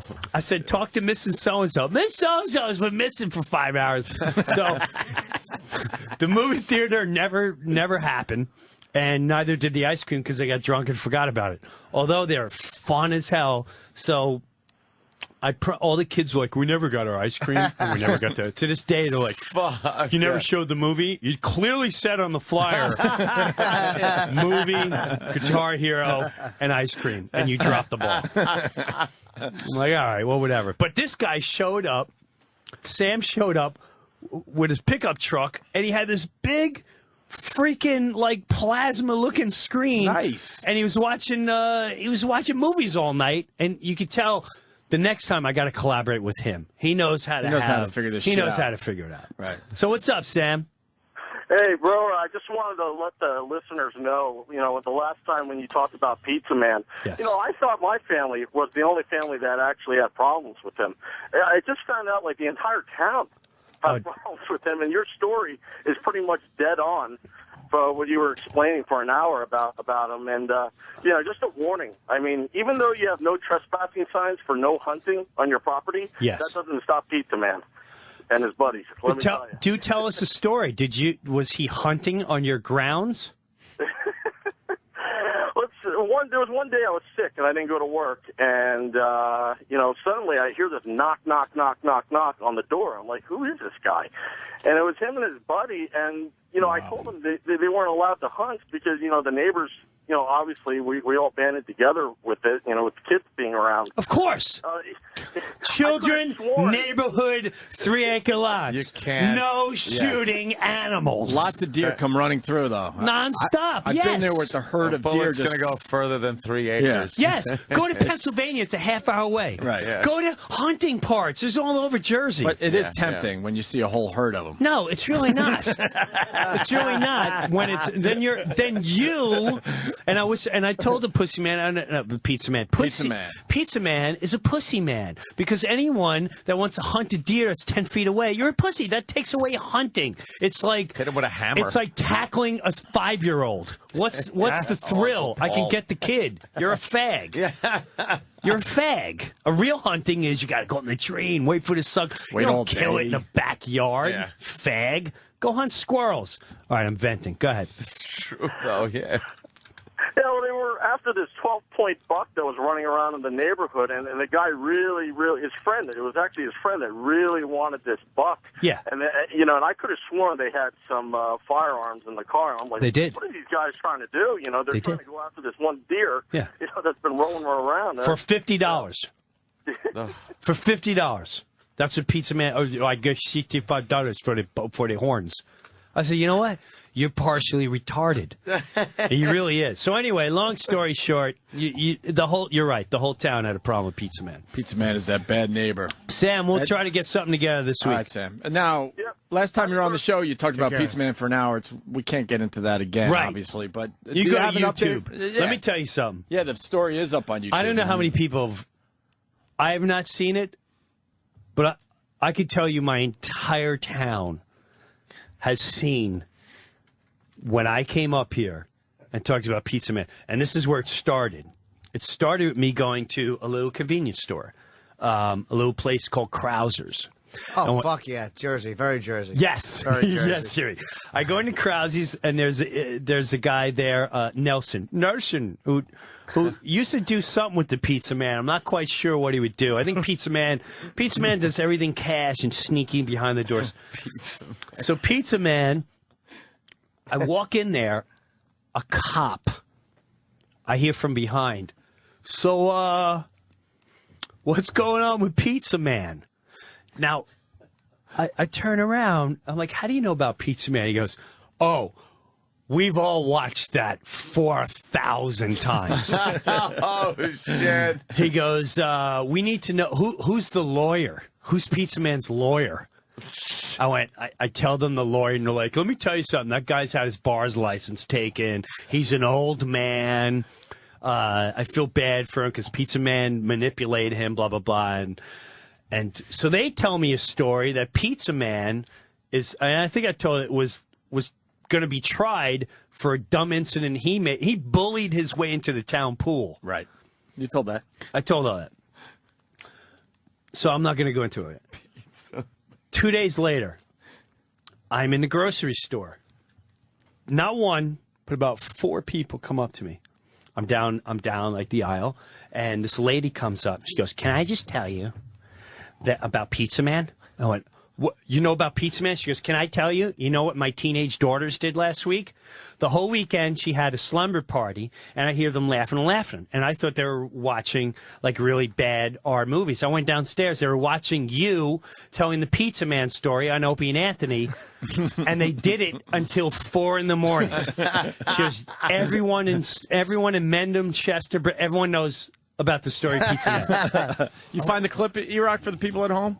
We got a bunch of new listeners the last month or so. It's in 4 parts because it was so long. It's in 4 parts. It's over an hour, yeah. It's almost at 30,000 views from... Well, I can tell you 25 of them are in my town. It's not bad for an audio clip on YouTube. And what, just Jim Breuer, Pizza Man? Yeah. Pizza Man or Pizza Guy. It's labeled both. With Jim Breuer, though, right? Okay. And so he now... So what happened after... We left it off where lawyers, blah, blah, he sent some cheesy lawyer. I think we left off where he sent the letter, and then I sent the letter. He sent another letter. And in the other letter, his dopey lawyer wrote, he took a piece of paper. Like when you get a divorce, I don't have to tell you, you make arrangements to have them killed. Right, you go, you know, I agree that you have to pick up the kid on Wednesdays, and you're not allowed to come here, and the kids are not allowed to be alone here. So in it, the mother and the husband, Pizza Man and the wife, agreed not to have the kids alone with just me, which, quite frankly, I never want that anyway. Yeah. Why would I want to be alone with someone else's kids? Period. So he takes that part of the article of the agreement between it, and he pastes it to, so it looks like it was ordered by the court, a court order, and he sends it to me in this threatening manner, again, like, you will, the consequences, we're going to have to take action against you, and blah, blah, blah. Jesus. So now I send the letter to the lawyer, and my lawyer, again, animal. They own record companies. This is not rocket. This is enjoyment for them. Yeah, fun. The guy laughs, and he goes, I can't. Never in my life have I seen a lawyer toy with papers. We're going to have to take his bar's license away. We're going to go after him because he legally toyed with legal papers. How could they tell he did? Did he do it to photocopy it, or was it? Yeah, actually... like it will say like the court order, and then they'll put and then it was a paste of just what they agreed to in typing, and then it made it look like ordered by the court of. Yeah, this is how stupid he is. So stupid. Okay, a bag of rocks. A bag of rocks for you and a bag of rocket for your lawyer. So they send, my lawyer sends him and says, I'll have you know that I'm very suspicious that you toyed with legal papers, and we're going to have to legally go after you and your client and your bar's license, everything. They called the next morning. We are so sorry. This is a big misunderstanding. I don't legally know what's going on with Pizza Man. I don't represent Pizza Man. You will never hear from us again. We're sorry for any inconvenience. They fucked up. We are so sorry. Never want to hear. So now, fuck Pizza Man and his ass. Right. We hate fucking Pizza Man. Yeah. So now, lawyer calls up. He's like, great news. I heard from Pizza Man. He goes, and I got to be honest with you, he is as dopey as you explained him. He goes, just acts everything. Everything the way you said is hilarious, and he really is a bag of rocks. So I go, well, I want to go after him now. I want to go after him for harassment. He goes, listen. If you drive by, he gives you the finger, he looks at you the wrong way, blah, blah. You call, and now you can go after him for just leave it. He's done. You're never going to hear from him again. Well, I didn't hear from him again. However, a couple days later now, everyone in town is going, oh, my God, I watched that Opie and Anthony Pizza Man thing. We have Pizza Man parties. We drive by his Pizza Man place. We know exactly that. And Pizza Man. And stories are coming up. People going, did you know that I treated Pizza Man's horse? And the other horse died, and he got killed because he was malnutrition, and Pizza Man, and I had people that worked for him start emailing me going, you know, Pizza Man threw a bottle at my head. I'm only 16 years old. Pizza Man curses. He got in a fight at the park. He fought here. Fucking legendary. Everywhere I go, they have a Pizza Man story. Someone has a Pizza Man story and how much they hate Pizza Man. He screwed me here. He threatened my mother. He bullied my grandfather. He came in here. He started a fight. Pizza Man can lick it. Nobody likes Pizza Man. Nobody. They hate Pizza Man. So with that, convenience store up in the corner, I am now getting gas. And as I'm getting gas, Pizza Man comes in. Ah, shit. And Pizza Man, me and him lock eyes. And I stare him down. And he now goes and parks the car to get coffee. So I'm like, oh, you know what? I'm done getting gas, but I can use some coffee. What an asshole. So how you like your coffee? I get out of the car. Yeah. I go right next to him. I don't even say a word. I'm just standing right next to him. And he's looking down the counter. That's what Pizza Man does. He never looks you in the eye. He's looking down the counter, and he goes, hey, Jim, how you doing? I don't even answer him. So I go to get my coffee. He goes, no, don't use that one. That one no good. You use that one. And I'm just staring at him. And so he pours the coffee for me and puts the coffee in front. And he never says a word, and I never say a word to him. So now he won't get online. So I just pick up now the whole time it's right back to Jefferson Avenue, Long Island, king of the block. You're going to feel my wrath now. So now I'm online, and I'm just staring at him. And he won't get in line. And he's circling his coffee. I wait till I leave. I'm about to leave. As I'm leaving, then he gets in line. I go, you know what? I'm not done. I got to get cash. I forgot I got no cash. So I go back in the cash line. He's looking at me. I'm staring back at him. I walked out the door with him. I walked him all the way to his door. He got in the car. I looked at him. He never looked at me. I watched him drive away. And that was the last I've ever dealt with Pizza Man. Not a fucking word, huh? Not a word. Now I don't look at him. He don't look at me. Oh, he's still in the neighborhood. His house is. He's not. He's not. He's up the street, sort of. His establishment still works. His establishment. And from what I heard from rumors, I can't officially say, but he hasn't taken care of financial needs to his family. Ah. Yeah. Well, deadbeat action going on. Correct. I didn't say it, Anthony. I believe you just did. Of course. And the courts are now after him. And now he went to court supposedly and said, I'm losing money because of the Opie and Anthony Jim Breuer Pizza Man. Oh, yeah, great. Yeah, sure you are. Great. I think you were losing money long before. This is how dopey he is. He put in the article that he was retiring his pizza place. He's retiring so he can make his $3 million and walk.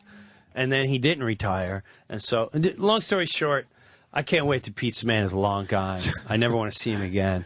I kind of feel bad for him, but I don't. It's heading that way? He's going to have to leave the neighborhood for good? He doesn't go anywhere, and nobody likes him. It's sick. It's deranged. Nothing worse than when you start feeling sorry for someone you hate so much. I feel bad for him. And just watch them fuck shit up so bad for themselves that you're like, now I kind of feel bad, but I don't want to because I hate them. Yes, and to be honest with you, Ann, the minute the blessing was coming on here and talking about it, because the minute I left, people came out of the fire department, police department, people in ShopRite, people at the bagel store, people at the other pizza places, people from soccer teams. He had a fight on a soccer field. People from the pool, the entire town. If you go to have dinner, the waiters, the church. You go to church and they're like, I believe in Jesus, but Jesus would hate this son of a bitch. Everybody had a story of how they cannot stomach this individual. And the minute I started hearing how, even the place where I go get gas, they go, let me tell you, this bastard. This asshole did. My feelings are kind to him compared to what the entire town feels about this man. And they don't even know he's deadbeat. Yeah. They don't even know that he's deadbeat. And he was driving around a white Mercedes while he's not paying his children anything. So it's like he's... Wow. But anyway, like I said, it's off. I don't care anymore. Yeah. Whatever. He's got the whole town to deal with. I'm the least of his concerns. I want to go to your town and get a pizza man sighting. Dude. Now I feel like I need to see him. You want to come He's this like week? a celebrity. You come this week? Yeah. He'd be a You come this celebrity. week. Go see, and I'll tell you what. You know what kids start doing? I shouldn't say this, but I should say it off the air. I guess I have that story because I was saying bag of rocks. Yeah. Often, as a present, little bags of rocks were left Oh, shit. as little sightings. It's taking on a life of its own, pizza man. It's really sad, though. All the guy has to do is just be a regular guy. There you Just go. be a nice regular guy. Stop being a dick. Stop being a dick. Hey, You're a dick. How hard is that? Just don't be a dick. What amazing advice, though. Just stop being a Stop dick. being a dick. That's all it is. That's what it comes And down you know, to. again, I was probably his only ally he had. Like I would still. You guys started as sort of friends, although he pushed his way. No, into he your- pushed his way into my life. Yeah, the But people, even then, I understood him. He's off the ball. He's a bag of rocks, all that jazz. Bag of rocks. I respected him, but he came after me. And I mean, he came after me. All bets are off. Especially when he went after my wife and like, Right. are you a sick individual? Now all bets are off. and now, a lot of people out there are a little confused. You got to check out the original clip. You when, gotta- when, yeah. when Jim Breuer came in. It's in 4 parts on YouTube. you have to look at it. It's an amazing story. They have pizza And man that's the- parties in my town. I'm not even kidding you. My pool man, the pool man came and he goes, we're going to Atlantic City and we're having a pizza man party. I swear to God. They go and have pizza man parties. They watch the YouTube piece and they drink and they hang out and they laugh at pizza man. Isn't that hilarious? Can you imagine a whole town just like that. Awesome. just because you're a dick? What was the other thing that you wanted to talk about going into break? I forgot. I Oh, we should've went wrote into it this down. whole James Hetfield. Oh, the Hetfield. yes, while my wife, okay. you would appreciate. Jimmy's gonna love this story. While my wife was in first dipping into that Born world, again. yes, Even though you don't like that term. yeah, it's like you were always there. The Christian So I don't lifestyle. get the yeah, all right, whatever. So while that was going down, she would go to these things called Bible studies, which they're more like hanging out talks. Be honest with you, so it's very therapeutic. They'll say like, today we're going to study why should women listen to this, whatever the scenarios. They call it Bible studies. Well, this one woman was the head of the Bible study, and she was like in her 50s or whatever. Nice lady. Matter of fact, the best conversation I had was when she came over the house. And she's like, my son, I don't know what to do with him. And I met the son. He's a great guy. I said, well, the more you try to shove this down his throat, he's not gonna, you gotta go on his terms. You're a hippo and he's a wildebeest. It's 2 different animals. You eat different food. But so long story short, she's very biblical and all that. Well, I'm playing San Francisco. While I'm in San Francisco, Mr. Hetfield is like, hey, you want to go to a car show? So let's go to a car show. How cool is that? That's cool, right, Jim? Yes. And I'm not even into cars. I don't get it, but let's go out, blah, blah. So he calls, like, I'll pick you up at 8 o'clock, whatever. It's like 8 in the morning, 7 in the morning. Night before, I get a call from my wife. Oh, my God. We'll call her Bible Barbara. Bible Barbara is in the hotel right behind you, and she'd love to hook up with her. I'm like, all right. I call her, and they're nice people. I like them a lot. They said, we love to do breakfast with you. I said, all right, but I'm going to a car show. I just want to let you know what's going down. Okay. So we're sitting down, how's D? Life's good. How's the kids? Blah, blah, blah. And a little before she has breakfast, thank God for breakfast. Okay. So with that, we hear. With that, we hear. And you can hear this thing coming from miles away on Fisherman's Wharf. And he pulls up. It's like a cool old. I'm not a car guy. Like a Dukes of Hazzard. Whatever. Awesome. The stick shift is a skull. So he pulls up. And James is very recognizable, even if you don't know who he is. Like, other people go, oh, my gosh, that guy has tattoos. And yeah, he must be somebody. Oh, my gosh, he's either really crazy or he's, So he sits down. I said, do you mind? I'm just finishing breakfast. He's like, no, dude. He comes in, he sits down. How's the kids? Everyone's good. With that, we're sitting down. This is such a funny conversation because I have Bible, Barbara, and her husband, and James. And we're sitting there, and they're like, so, you know, what do you do for me? He's like, I'm a musician. Oh, what do you do? You're talking to James Hartfield. So, what do you do? And he's got to be polite about it, right? Oh, he's so cool. He's trying to downplay it. Oh, He's I'm a musician. 1,000% downplaying it. Right. 25 years I have been the lead singer of the biggest fucking rock band. Oh, I'm a musician. You know, right. I play on the weekends with my friends. What do you do? I'm the most famous person you'll ever meet. We get booked for parties every once in a while, you know. We all have real jobs during the week. Right. Jesus, I'm a musician. So he says, you know, I'm a musician. And the guy goes, oh, well, you know, what do you play? He goes, you know, I play like rhythm guitar and sing. I do lead vocals. Oh, okay. Blah, blah, blah. Conversation goes, so, you know, James, he's like, well, you know, a couple months off and this and that, and I'm working on that and this and that. And he doesn't go into specifics. He doesn't say studio. And all. He just says, I'm off for a while. It's really nice. I get to spend time with my family and see my children, my wife, and get to do great things for my family. So they go, wow, that's so your band must do. You must make a nice living. A nice Because I heard you say you're great. He travels the fucking world. I heard because you just said you're off for a couple months. So you must do pretty good. He goes, yeah, we do very good for ourselves. Can I jump in for a second? Knowing you're not letting anyone off the hook. I'm just silent. I was letting us all play down. Right. He then... Curious is now, he's like, you know, where'd you get that car? Yeah, it's an expensive car. He's like, oh, yeah, the shop, and I'm into cars, and we're going to the car shop, blah, blah.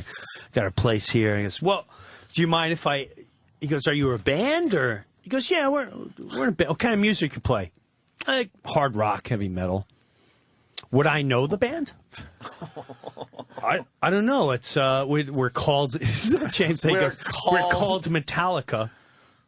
Bible Barbara instantly goes, and she puts her hands together and she starts praying. She goes, I prayed that my son wouldn't listen to you.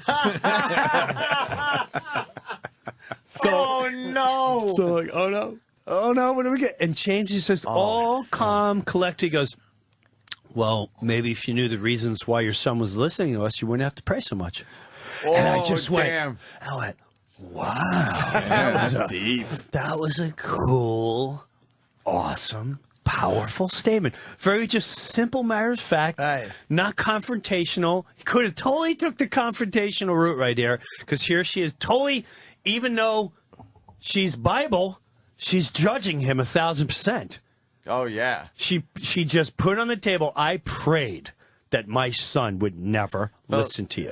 And it's like Satan just was sitting in front of her. Yeah, and he just simply said, well, maybe if you knew the reasons why he was listening to us, you wouldn't have to pray so hard. And that was kind of like, oh.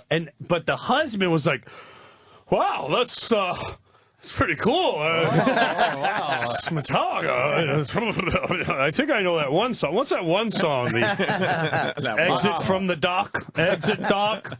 I mean, I prayed too. Yes, I prayed too. I love, and so all was cool. But I thought that was a very powerful, defining moment of these two different worlds sitting down. Could have totally gone confrontational. And yet, he played the much better man. Did your wife get a kick out of that? She must have loved this. Everyone loved it. Barbara, laughed. The Bible lady. Yeah, it was hilarious. Pizza Man probably didn't like it. Pizza Man. I don't like that band. Them. He talks about crazy things. He talks about crazy things. Stupid Pizza Man. Pizza Man. Fucking brutal. How was the car show? The what? The car show. It was good. The funniest part was there was two things. James almost got us killed. Because on the way back, he wasn't paying attention, and we were blasting Halford. And so we're blasting Halford going over the Golden Gate Bridge. And, you know, I'm rocking out, and he's rocking out, and then we don't realize it's dead stop traffic in front of us. And we're like, ah! I'm like, James! Ah! We Missed the car by a quarter of an inch, screeching the brakes. Almost got us killed. And then while we were at the car show, he had, this skull stick shift, and he went to, and the whole thing pulled off. Oh. So we were stuck at the car show for hours. And thank God he had all these, everyone went out of their way like, oh man, I can fix it. I can fix it. No problem. And they ended up fixing it. That was cool. I'm not a huge car guy. You don't want to be killed with James Hetfield because it's going to read Hetfield and local comedian. Right. Hetfield and local comic visiting. Perished today. We got a guy that's claiming to be a business partner with Barbara's Bible Barbara, whatever. Yeah. Husband there. Okay. God, all the locals are calling in for you today, Sure. Jim. Eric in Jersey, what's up? Hey, Jim, how you doing? Good, Eric. How are you? Good. I assume Barbara Bible's husband is Paul. Huh? Yes. I'm his business partner. I actually just called his son to let him know. I think you were talking about his mother. I've heard the story of when he met you in Hetfield. Yeah, it was loves you guys. Yes, it was such a moment where I'm like, oh my God, where's this gonna go? And if anyone had this in film, it just you couldn't have written a better film piece, and it just ended so peacefully, calm, collective, and with such thought by the time it was over. It was very cool. And I've also asked them if they know what you do for a living and have ever heard you, and they have never heard one of your skits. Yeah, I know, because I've been over their house and they haven't, Well, I'm sure Breuer appreciates you saying that, Eric. Well, no, but they're I don't understand. Well, what do you mean? Well, I would love for you to play a skit for them. Like what particular skit? Nothing. I always rave about your neighborhood with the bully. Give me the bat. Give me the bat. Save my ups. Yeah. Save my ups. Oh, save my ups. Why don't you save my ups? So why let don't me you ask play you. a bit for those guys? Yeah. Well, let me ask you something. What's his name? Chip. Eric. Eric, are you saying it in a No, I think they'd enjoy you. Then play it for them. Yes, and then play it for them. What do you want, Breuer to come over and push play? I think they would like more of the newer stuff, although that stuff's just as powerful and just as funny. Turn them on to Satan. Okay. All right, Eric. Thank you. I'll turn them on to you. Thanks, guys. Have a good one. Yeah. See, I didn't know if that was there was a little underlying thing. Absolutely, there was. 100%. That's what I was trying to get. And I was trying to get to that. There goes that whole I'm Christian thing. Because you're not Christian. Because if you first of all, anytime you say you're Christian, you're automatically judging anyone who's not. Yeah. So the minute you say, I'm Christian, if you want to get into the logistics, if there was a Christ and if there was a whatever, that guy would have never acted the way anyone acts today. He lived by example if he existed. He wouldn't go, maybe you should play one of your other. You just played yourself. And that's why I'll spend any time with anyone that lays a truth on their shoulder rather than some phony bullshit person like you that claims they're, quote, Christian. You are the reason that makes people walk away from God, faggot. Brewer's inspiration. It's true. Those are the people that ruin it for everyone. You think that guy wasn't being straight up about it? No, he was being a dick. It was 100%. There was some underlying. There was an underlying thing. Maybe he should listen to your old. He goes your old bit. It was funny. He had to make sure you knew that his kids never heard of you. Yeah. Oh, his kids are. No. He said he was talking about Paul and the older brother. Paul. Yeah. And I'm sure Paul has. As a matter of fact, Paul has been kind enough to trust me to give one of his nephews advice, where I've talked to his nephew, so he knows all about me. I respect Paul as a man. I'm not sure I respect you for those last comments. So, Paul, who he's talking about, is a great man. I've had great conversations with him, and this is when I really, and I enjoyed both of them. They have, one of their nephews, like, he's getting an entertainment on the shore. MTV is asking him about the thing. He goes, I don't know much, but I know you're in the world, Jim. Can I trust you to talk to him? I said, absolutely. Have them call me. And we had a lengthy conversation about what do you want in life? Why are you doing it? All that jazz. So I still think Eric was coming from an underlying bullshit world where Paul and Barbara would have never done what he just did. What do you think Eric's motive is? He doesn't like you, or he's jealous? No. He's just pulling that, you're not very, if they knew about your old bits, maybe they wouldn't be so fond of you. Is this a big, That's what I got out of it. Is this a big movement in your town? It's a movement in a lot of suburbs. Yeah. A lot of suburbs. Thanks to Fox News, which is your best friend. Really? Yes. What do? They all watch Fox News. Do they? Every single one. They all love Sarah Palin. They love her. I don't think Fox Sarah News Palin is changes a them good- into that. I think them being like that makes them like Fox News because it's that religious conservative thing. But it's not religious conservative. It's a sales pitch. The word conservative and religious is a sales pitch. Conservatism and liberal, it's a sales pitch to divide and conquer everybody. It's a hoax on you. It's a hoax on me.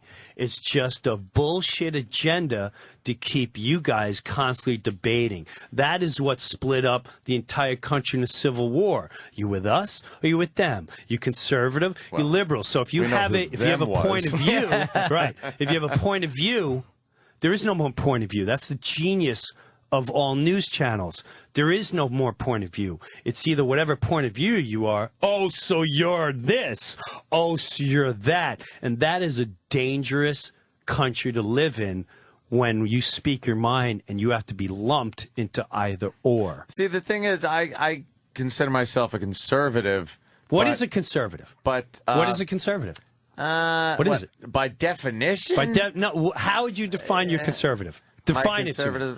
I am for less government in my life, more kind of traditional. Let me ask you this: traditional values as far as treating people a certain way. Yeah. But as far as things like abortion, I could give a shit if they pull them out by the fucking gun control. By goddamn sausage links, pull them all out. Who cares? Gay marriage. Don't care. Go ahead. Get married. Right. Doesn't matter to me at all. Right. But other things like, Second Amendment. I'm very, very. What's the Second Amendment? For the Second Amendment. What's the Second Amendment? Guns. I love guns. From my cold dead. Oh, I'm dead. So shit. But that's what I'm saying. Just because you're into guns and you think less government, you're automatically conservative. Yeah. That's the dumbest thing I ever heard in my life. It is. That's the dumbest thing I ever heard. I'm not saying you're dumb. Oh, you I'm can saying say that. You though. can. It's accurate. You can, yeah. But that's the dumbest thing Keep it I've ever accurate. heard in my entire lifetime. That's so stupid. And again, let me ask you this. Well, you called let me ask you yourself this. more of a liberal thinker earlier. I'm not a liberal. Who said that? I never said that. Who said that? Well, maybe you said just more put words in my mouth. open-minded. No, you said something like it was about diversity or something. No, you Diversity. said you were more open-minded. I'm open-minded.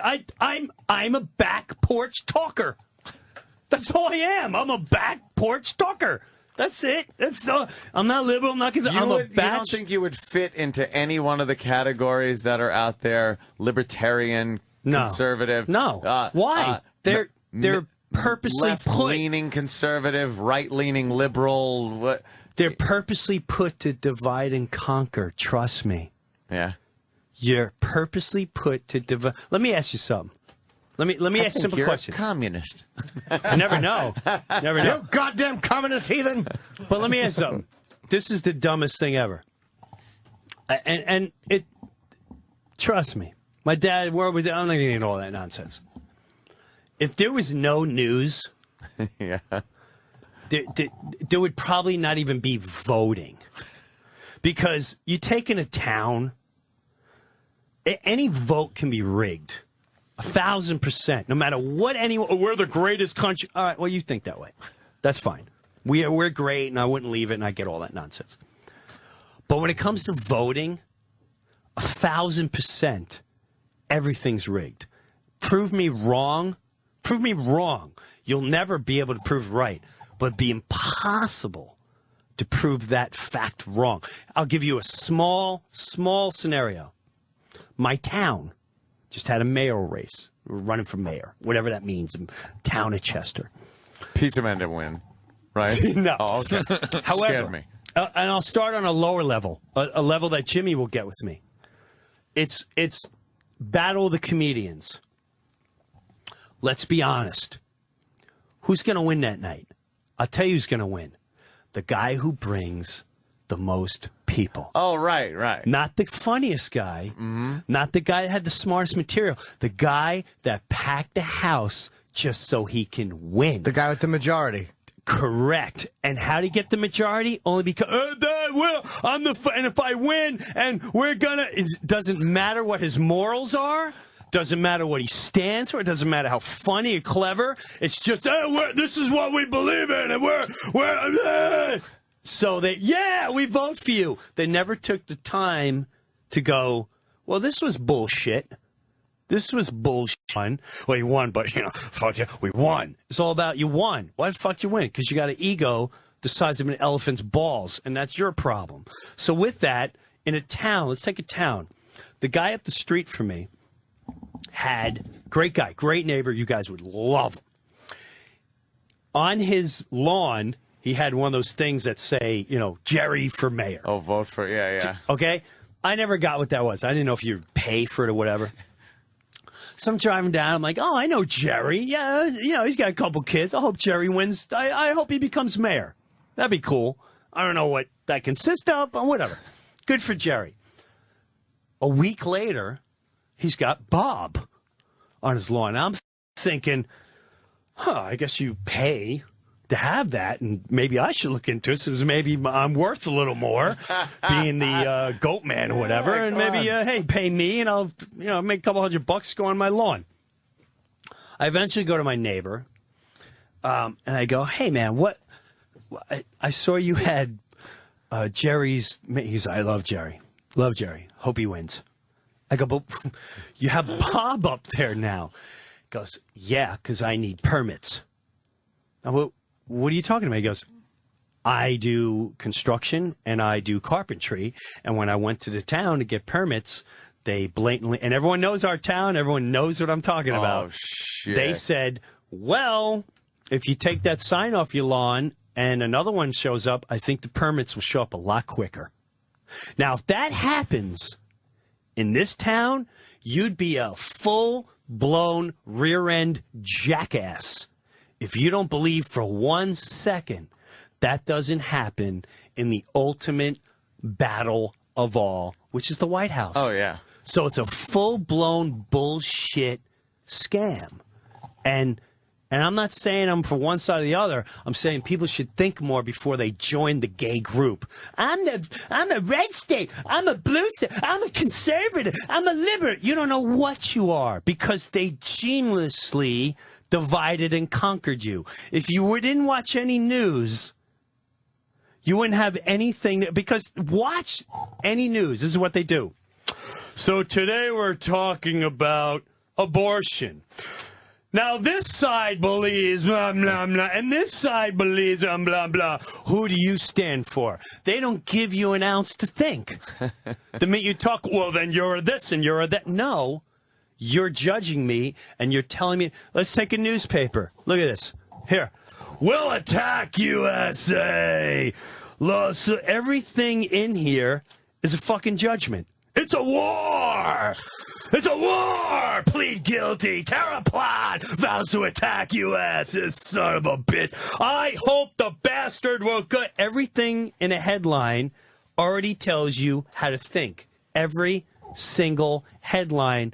And whether you say, I'm smart enough to, I'm educated, and I'll tell you this right now, I can decipher what the article says. Well, unfortunately, half the population just looked at the headline. Yeah. And they didn't take the time to read the rest of the bullshit. All they saw was, so-and-so's an animal. And they walk around like, so-and-so's an animal, and so-and-so's going to kill us. So-and-so's an animal. Well, if you read the article, well, I didn't have time to read it. So it's all such. Here, let's take voting. 8 cans of Here's 9 cans of soda. All right? Vote. Who's better, Pepsi or Coke? 6 of the 9 people voted for Pepsi. You know who wins? Coke, because they're worth more. And that is not a democracy. We claim to be a democracy. That's not a democracy. I believe Coke that's would a win. Full, Coke is much better. And that's a full-blown scam. But I mean, Coke would win, honestly, I think. But why Pepsi, do we I don't step care over... for. Why do we step over that? Well, it's been that way forever. Well, then, let's go back to being fucking monkeys. Let's have slavery back, if that's the way... Oh. So you know what I mean? Hey, that perked you up. Yes. But does that make sense?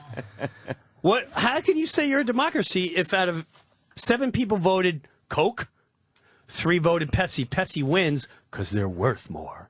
But where's an example? Like, if that was the case, you're correct. But It is correct. But where's an example? Why are certain states worth more? That makes no fucking sense if you're a democracy. Zero.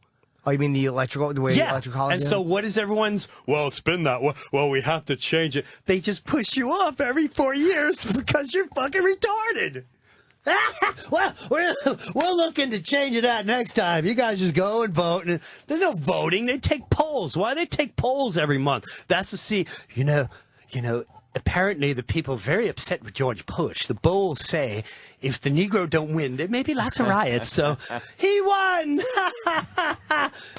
It's such... I dare you not to watch news anymore. I dare anyone. And watch when the common sense sets in. They don't want you talking. They don't want you hanging out. They want you divided so they can conquer you and keep you in order. I think you're giving them too much credit. I think that Fox, CNN, it's their businesses. They're just guys. The same guy that works for CNN would quit tomorrow and take more money at Fox. They've done it. It's like I don't give them that much credit. But you're talking about guys that read. You're giving them too much credit because you're talking about guys that just read the fucking panel. Who's typing for them to read the today? Do you think all these big top reporters? They're not reporters. They're told you need to go here. This is going to make us look.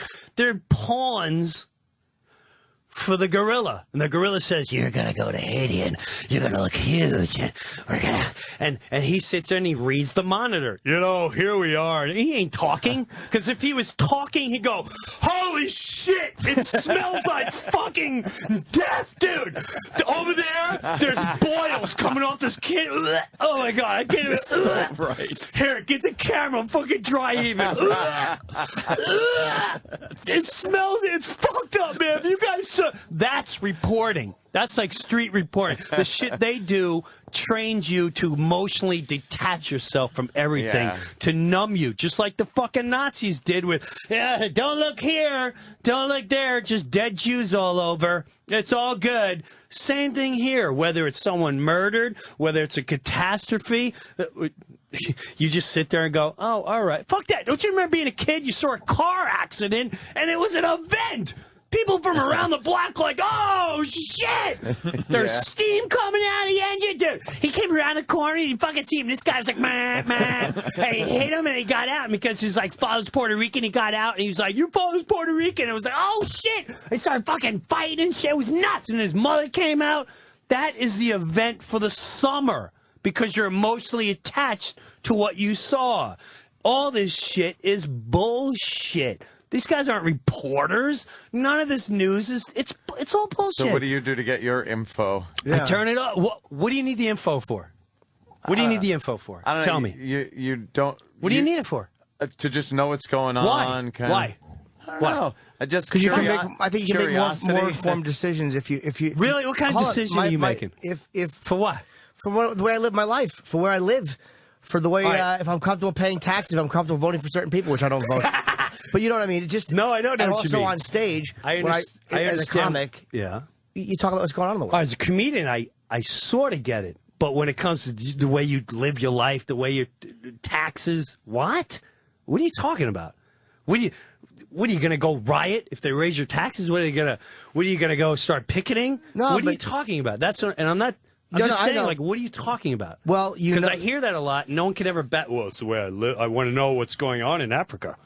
Why? A part of it is human curiosity too. You want to know what's going on in the world. That's like saying why we explore space. Who gives a shit? I mean, it's the same thing to say that. I watch Fox or I watch CNN and they tell me how to feel is one thing. Yeah. But to actually want to know what's going on in the world, there's nothing ignorant about wanting to know what's going on in the world. I get that to a degree. To a degree. But the minute it never ends there, it always turns into something. How about nature shows? Don't you love nature shows? Love nature shows. Same thing. Just Love a different bit nature of shows. information. You want to know what's going on in nature. But the minute you start debating it is when it gets silly. The minute you start debating going, that's the difference. Nature, I know how a wildebeest lives. I know how a lion lives. When you start telling me the people of Afghanistan are pure evil, have you grown up there? No. Have you spent a month there? No. So don't tell me who the fuck is evil. Don't tell me this child's an asshole. Well, maybe his father died, and maybe he's having emotional problems. That's why he's starting to do drugs and shit. He's not an asshole, so it's all built on false perceptions to make you think and judge, and not the whole thing is based on so you won't think. I'll think for you. And whether you think you can decipher that is another genius method that they put into you. You can decipher it. Really? I'd like to challenge that thought process. Anybody that allows the news to make their decisions for them, or if everyone does. I don't go in any coffee shop across the country. I guarantee you, people are talking about and debating only what they heard on their news channels. That's it. Well, there's a certain amount of information you get, whether it's accurate or not. Right. But I mean, it's like we don't spend time in Zimbabwe. We don't spend time in Sudan. So that means you only get one perspective. That's like saying, look, here, I'll give you an example. But how do you find out about those places then? You go there, and if you don't want to go there, then you don't sit and listen to one bullshit side. It's almost like a fight. Always remember this. No matter what the conversation, there's always two sides to it. There's three sides. There's their side, your side, and then the truth. And people are getting, I do it with my kids. Do it with my fucking kids. She hit me and said I was a stupid poopy face. Now I can either get emotionally involved and go, you hit Goody, or I go, now hold on a second. Every action causes a reaction. Why did she hit you? Why did she call you a poopy face? Well, because I don't know why. All right, well, I need to hear the other side. Yeah, hold on a second. Yeah. She took my shit and she threw it in the sewer, so it pissed me off, and she said, bite my ass, so I hit her and called. Oh, see, but the news only gave me the side of the one person, and now everyone in the house wants to kill the one person. Unfortunately, they never heard the other person. When you talk about Wildwood, and yes, you said there were some problems. Yes, immediately I said, "What weekend?" I made a judgment, and I knew. But did the news tell you that? No, you learned by experience. Never been there during that weekend. Never. You just heard. Heard. Honestly, have heard enough from different sources. Sure. Sure. Certain judgments are very ignorant, and certain judgments but there are certain judgments that it's almost like when an act of terrorism happens. Like if it's in Ireland, you immediately know the IRA. Yeah. If it happens here, you immediately you don't think, wow, the Jews blew something up. You kind of know, right? Sure. And yes, the news has told us that. Sure. But it's like, how else do we come to any conclusion with every source of information that we have available to us? Maybe you're right. Like if we had the ability to go every single place and face, then maybe our news would be different. But to me, if you only watch Fox or if you only watch CNN or then whoever, you're a fool. NBC, blah blah blah. But there's enough information out there now between whether it's the Fox or the Drudge Report or the Huffington Post or CNN. There's enough different viewpoints where I think you get some kind of a complete picture. Yeah. Fucking NPR. There's a million ways to get information. Who has that time? Well, does the average human have that time? No, but if they have the time to go to places. We do, though. Yeah, exactly. So anyway, at the end of the day, all I'm saying is I don't get into all that nonsense. Yeah. At the end of the day, I don't get into papers. I don't get into news. At the end of the day, you got your core friends. You're in Breuer's little circle. Breuer's little circle. It's a good circle. It's a little circle world. It's a great circle. Makes life easier, It's a great circle. You don't have to worry about anything outside that circle. Why? Hey, the biggest story. Why ponder? Until it's coming down in your neighborhood, just like tribes. Did they have where tribes going? What he is saying is 5,000 miles away. There are people being tortured. Well, let's try to make canoes and boats and go. No. You got problems in your little circle. Take care of those problems. And when those meatheads come over here, then we'll deal with the situation. Breuer, what's your take on 9/11? I don't want to go there. You don't want to go there today? I really don't want to go there. It's exhausting. That one is exhausting. You want to know the truth is? I don't know what the take is, but I'm not believing anything that's put in front of me because at the end of the day, no one knows anything. Mm-hmm. No one knows anything. I asked that because everything you were saying in the last 20 minutes, it's, you know what I mean? You could be referring to 9/11. No, I'm referring to life as general. Yeah. Just in general. Whereas today... Well, what I'm saying is like one story's on TV and people just buy into that story. They just buy it, no matter what. Without actually... No matter what, without even thinking, that's what happened. Okay, well, I'm going to sit and wait and... The impact, just about... It didn't look like the plane hit. I mean, the things that a lot of the conspiracy guys raised were interesting questions, and I didn't know enough to just go, they're idiots. So we got them on and talked to them. And by listening to them talk, a bunch of the guys who were very involved with the conspiracies, who were pretty heavily involved with the conspiracy theories, and that were, on the websites and all that stuff. Not the gatekeepers like you, man. But I mean, I really... That's why they drove me nuts. Because it was like, I'm the one that wanted you on, you assholes. Like, well, what would they say? What would they say? I don't even know. Just that the whole thing was, it was a government thing, or it was not what we said, or it was a rocket fired. And then I just would watch clips of people who had seen things coming in. Sure. And we had a cop call in and go, I was there. I saw the building fall, asshole. And I believed the guy. I didn't believe the guy on the phone. I believed the cop who called it. Like, it was just through kind of listening to both cop from sides. Wildwood? No, yeah, that guy said he just walked away. He's like, I was basic the Wildwood cop who had enough. But you know what I mean? Yeah, I just believed one side over the other. But I did listen to both sides. And we talked to a lot of those conspiracy guys. They confronted us in the street. We talked to them. Yeah. And I found most of them to be agenda-driven. Of course. Completely agenda-driven. Sure. And it just didn't buy what is their agenda? What's their agenda? Their agenda is proving... is marrying themselves somehow intellectually to what happened and solving it. To an event. To it being different than they were told. And there are times when things are different than we're told. They're just mad, like, I am not going to listen to that. It's an odd rebellion, and it's an odd... Mom and Dad, yeah, but it's an odd way of feeling safe, too.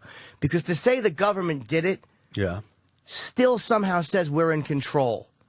It's a lot less scary than going, we got fucked hard, and we couldn't stop it. That's a scarier prospect to a lot of people, and they don't even know it. Well, I am shocked that if we got fucked, like, the part that I'm confused is, I'm confused where right after it all went down, right, one of the most more frightening time for me was when that sniper was plucking people. Oh, fucking John Muhammad and Lee Malvo. He was plucking... innocent people, and that was by far the most frightening time I've ever lived as a child. Even more frightening than the towers, because the towers, I could see like, all right, they're going after the country or government, whatever. This was, I'm just gonna fucking pluck whoever I feel like plucking today. Whether it's a child, a mother, a father, some poor schlep that had to go pick up some fucking wood for his wife, he's just getting plopped. At that, so what I don't understand is and this is these are just questions. I'm not saying these guys there's government. What I don't understand is what is the bad guy's agenda? If the bad guy's agenda is to us, why would you just stop at the towers? If you want to crush a fucker, they can easily do it. As much as we want to say we can't, they can't. Of course they can. They could have done exactly what that guy. First day's the towers. The next day we're blowing up 10 fucking oil rigs. Bang, bang, bang. You would have this place in chaos. Whether you think it or not. Chaos. You get 10 snipers. strategically across the country, and they know they're going to die, but before they die, they got the whole place going, what the fuck is going on? I'm afraid to go get water.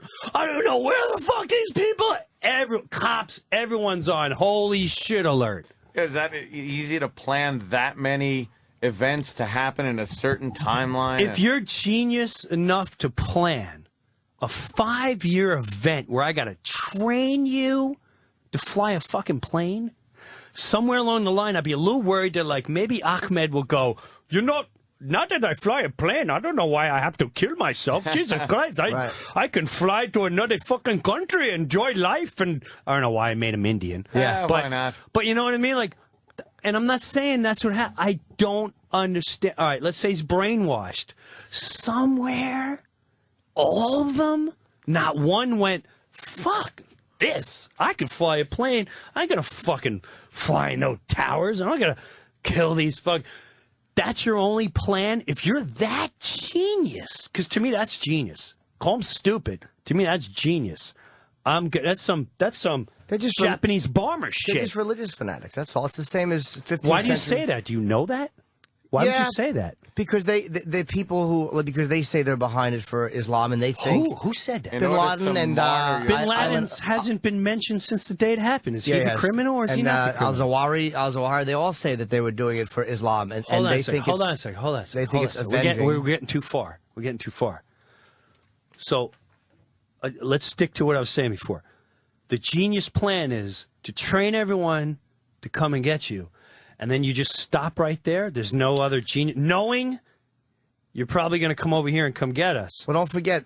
Like that, I'm just confused by it. I'm not saying it's right or wrong. My take on that is that's weird to me. It's most of the stuff is probably easier to conduct overseas.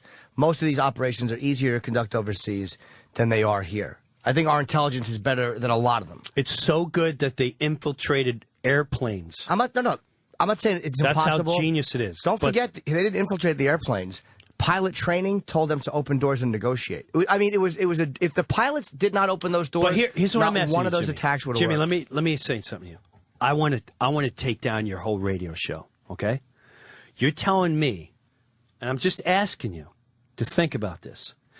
If I now know, oh my God, these fucking retards are so dumb that I'm training on their land. Let's not take this. Let's take it a couple steps further, because this is just going to be a minute scale.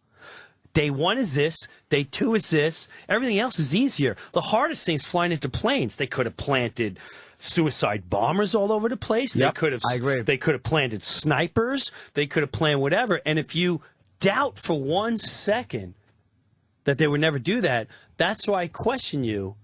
I just have questions. How can you be that smart to put a long-term plan together, and that's it? You're just done. I don't fucking get it. And once I know I can infiltrate you, I'm gonna bury you. But wait, an opinion is they did try in '93 to take the towers down. It didn't work. Why haven't they done suicide bombers all over? I wondered that too. Why not walk into a Macy's at Christmas time, Christmas rush, and start blowing up exits? I'm guessing because it might start World War III, maybe. Because the visual of that event got the whole world looking. Like, how do you get... The whole world wouldn't look at just snipers, even though it's kind of frightening, but the idea Let me ask you this, that happening, I think, to them was more effective. Let me ask you this, then. There's another... And that's something I just thought about. Non-news, just thought about. Basic life. Let's say my block. My block, Pizza Man. Pizza Man hates me. So he comes over, he blows up my garage. Now... Everyone says it's Pizza Man, but for some reason, I go and fuck his neighbor up. I'm like, and everyone's like, "Why are you fucking the whole neighborhood goes, oh shit, we got your back." The whole neighborhood says, "That bastard, how dare he? We will do anything we can." And I don't go after Pizza Man. I go and fuck the neighbor. And everyone goes, whoa, why? Why you fucking... Well, because the neighbor had a barbecue with him. Don't worry about why I'm fucking with the neighbor. And then the whole block that was behind me, now the whole block is going, you're a fucking asshole. And I take the approach of, no, the whole block's an asshole. Now, you guys are all assholes. I'm going to do it. My fucking garage got blown up. Yet the whole block is going, retard. You should really fucking just listen to some things we have to say. And I'm going to fuck you. I'm going to blow up the neighbor and everything else. Wouldn't you resent it if you had been protecting the rest of that block for all these years and helping them out, and you knew a lot of the reason that the rest of the block didn't want to get involved is because they had certain dealings? Pussies. Yes. And they had certain dealings with the guy that blew your garage up, and that they weren't really saying he was innocent. They just wanted to continue. You know, it's like there's a whole bunch of It goes stuff. deep and dark and ugly, and it never ends and all that. So, and again, so at the end of the day, my whole point is, what's my take? Nobody knows what the fucking take is. Nobody. As much as you say, it's this, it's that, it's that, bang, it started in 1950, it started in 1960, it's the Bush, it's Bin Laden. No one knows what the fuck it is. Nobody. It's the guy in Iraq who we killed, and our mission was to kill. Well, he's dead now, but we're still there, and we're gonna build. What? What? What do you? Well, we got the world, and we're setting a terrorist or all in a Mexican. What? I don't fucking get it. Yeah, based on some of the stuff that you do here, and just human nature, I think you can kind of make some decisions though, and have them fairly educated. News is one thing when they tell you stuff, but you just knowing what human beings are like, the type of animals we are, you could kind of especially where you grew up. And what you're saying before about Al Qaeda, why didn't they just fucking keep going? I don't get that. This concerted long-term plan. It's like anything else. It's people and resources and time. Why didn't Japan just steam to fucking California after Pearl Harbor? They had it wide open. Because we went after them. But they had it wide open. We didn't go after them for a couple of months after Pearl Harbor. They destroyed the fleet, and they turned around and went back to Japan. They could have come right to California and fucking blown up L.A. and San Diego if they wanted to. But they didn't, because it's time, more planning. All the planning that went into just the Pearl Harbor invasion, they couldn't then go, all right, then now after we do this gigantic surprise attack, let's do this and this also. You're just concentrating on the one big motherfucker thing, because it is a big motherfucker thing. Anthony, I would understand that if we weren't in 2010 and we have the most powerful weapons in the world. Back then, Japan had no clue loonies what we were going to fucking do. They had no clue. In a couple months, it was take that, motherfucker! Incendiary bombs on now Tokyo. The world knows these guys can stand behind a computer and go blah, blah, blah, blah. Whole neighborhood gone. So that's why I question. I get what you're saying, and it's a great fucking thought process. Like I think about it, but at the same time, I know what the consequences are. Back then, they didn't know what the consequences. They were just like, America, they're in a depression. They got no money to make weapons for Britain. They got nothing. Exactly. Let's go fucking bomb them. Where's your what are you going to swim to us? They're fucking crippled. We're building shit. They're done. They're fucking got no money. They got nothing. Germany's coming. They're going to make a deal with the Mexicans. They're done. They didn't expect this. This is a different beast. This we could have turned around and just went, oh really? If to me that would have been a bigger. If I knew exactly who fucking did this, exactly who did this. You want to make a statement, and this is why I question: is it business deals? Is it this? Is it? You want to make a statement? Fried potato. If I knew it was Bin Laden, and I knew, I say, I'm not even going to tell the world what's going. And that's another thing. We told the world what was going down. I have problems with that. I have a lot of problems with that. That's like me saying, I'm going to Pizza Man. I'm going to beat the shit out of him. Why would I be that stupid? I'm just going to beat the fucking shit out of him in the middle of the night when no one. And they go, who did that? I don't know. Maybe we should think about that. Who blew up my garage? You know what, and then the whole world would go, oh, shit. If Pizza Man is in one of your friends' houses and the door's locked and you kick the door in without I'll say you got one day to get him friend. out. I'm going to fry potato you. That's what one it day. is. It's like one day. It's very hard for one us to fucking just day. fly into Pakistan or Afghanistan. Really? Why is it so hard? They're fucking the size of Vermont. You got one day. I'm telling the whole world, you got one fucking day. Get that fuck out of the house. You're putting in jeopardy your family's lives. Yeah, I like that. And his family's lives. That's exactly what the U.S. did. Makes sense. You're right. That's what the U.S. did with Afghanistan. They told the Taliban, hand him over. Taliban said, no, we're not handing him over. He's a fried potato. We're protecting him. Why him. was still there? I'm just saying that was the thinking of the U.S. Mullah Omar would not give him up. But then why was still there? Because they have not been able to get him. Fried potato. I mean, blow the whole thing up? Fried potato. Oh, well, you know. The whole you're not world. going to get an argument out of me, but the whole world will practical. go. The whole world will go, oh, okay, they're pissed. They're pissed. When you and I both know that what they're doing now, as much as blah, blah, and you're sending guys that are trained and genius, they're leaving their families. They're putting their lives on the line. They're leaving their children to fight someone they don't know who the fuck they're fighting? Are you kidding me? Have you not learned this lesson before? We created this warfare. We created this warfare where, like, we don't know who we're fighting. Back in the Civil War, we created that shit when the dopey jackass Britons came over with their red suits. We went, yeah, put on a red hat. I'm going to wear T-shirts. I ain't dressing up for this shit. Here, let us feed your family. They fucking fell for it because we didn't wear the outfit. So you're over there, you got one Afghanistan going, I know where, and you don't know if he's fucking. Why fuck with that mentality? Because we're not willing to do a fried potato. Yeah, that's exactly. what it is. We're trying to be polite. But you're willing to let our country take a hit like that? Then I need to question who's willing. If my child is viciously attacked like that, I ain't going to be nice.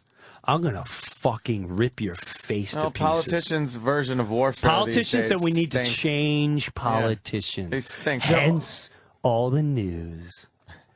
The politician. If this was any other country, they would have been out in the streets ripping shit down. By now, we need to really think about what's going. Really? But when we can't when we can't bomb an enemy because they're too close to a mosque, right? To me, that's fucking not. That'll just perpetuate everything. I'm just sitting here watching the world go round. I really love to worry about your family, worry about your friends. Get these poor bastards that are sacrificing their lives and their children and their mothers, and just get them home, have a huge party every time. That idea. If you really, when I listen to these, we support our troops. No, you don't. Because every day they come home, you'd have a full-blown parade. Every single fucker that comes home, you should have a full-blown parade from the minute he gets off the fucking boat. So don't give me that bullshit. All of them, they're lying to everybody. And that's why I don't get involved, because no one gets it. No one gets it. No one gets. What we should do? I saw something the other day. I just heard a little. In the past, where one of the politicians were like, "When I'm in, I'm going to support the troops." How about you support them now, retard? Why you have to wait till you're in? What kind of stupid statement is that? So then you just played. You just played yourself. Yeah, exactly. You just played yourself. When you got someone now who goes, "I have advice for the president what to do." You have advice? How about you fucking save the situation and not put your, quote, politics and your egotistical balls ahead of you, and you save the situation. It's like saying, I just watched someone get hurt and someone's on the floor scrambling. I can help them. I'm going to go, if you give me credit, I will save this individual. Well, then you're a scumbag. And you're full of shit. And that they are, because most of it is just getting reelected. Revolution calling! Revolution calling! I recommend Operation Mindcrime. The next time you're here, I want to talk JFK conspiracy. And it's all so exhausting. Like, what are you going to do? There's nothing you can do, man. All right. We're all just people. Yeah. Enjoy each other. Backyard talk. And look after each other. We don't have to love each other. We should know each other.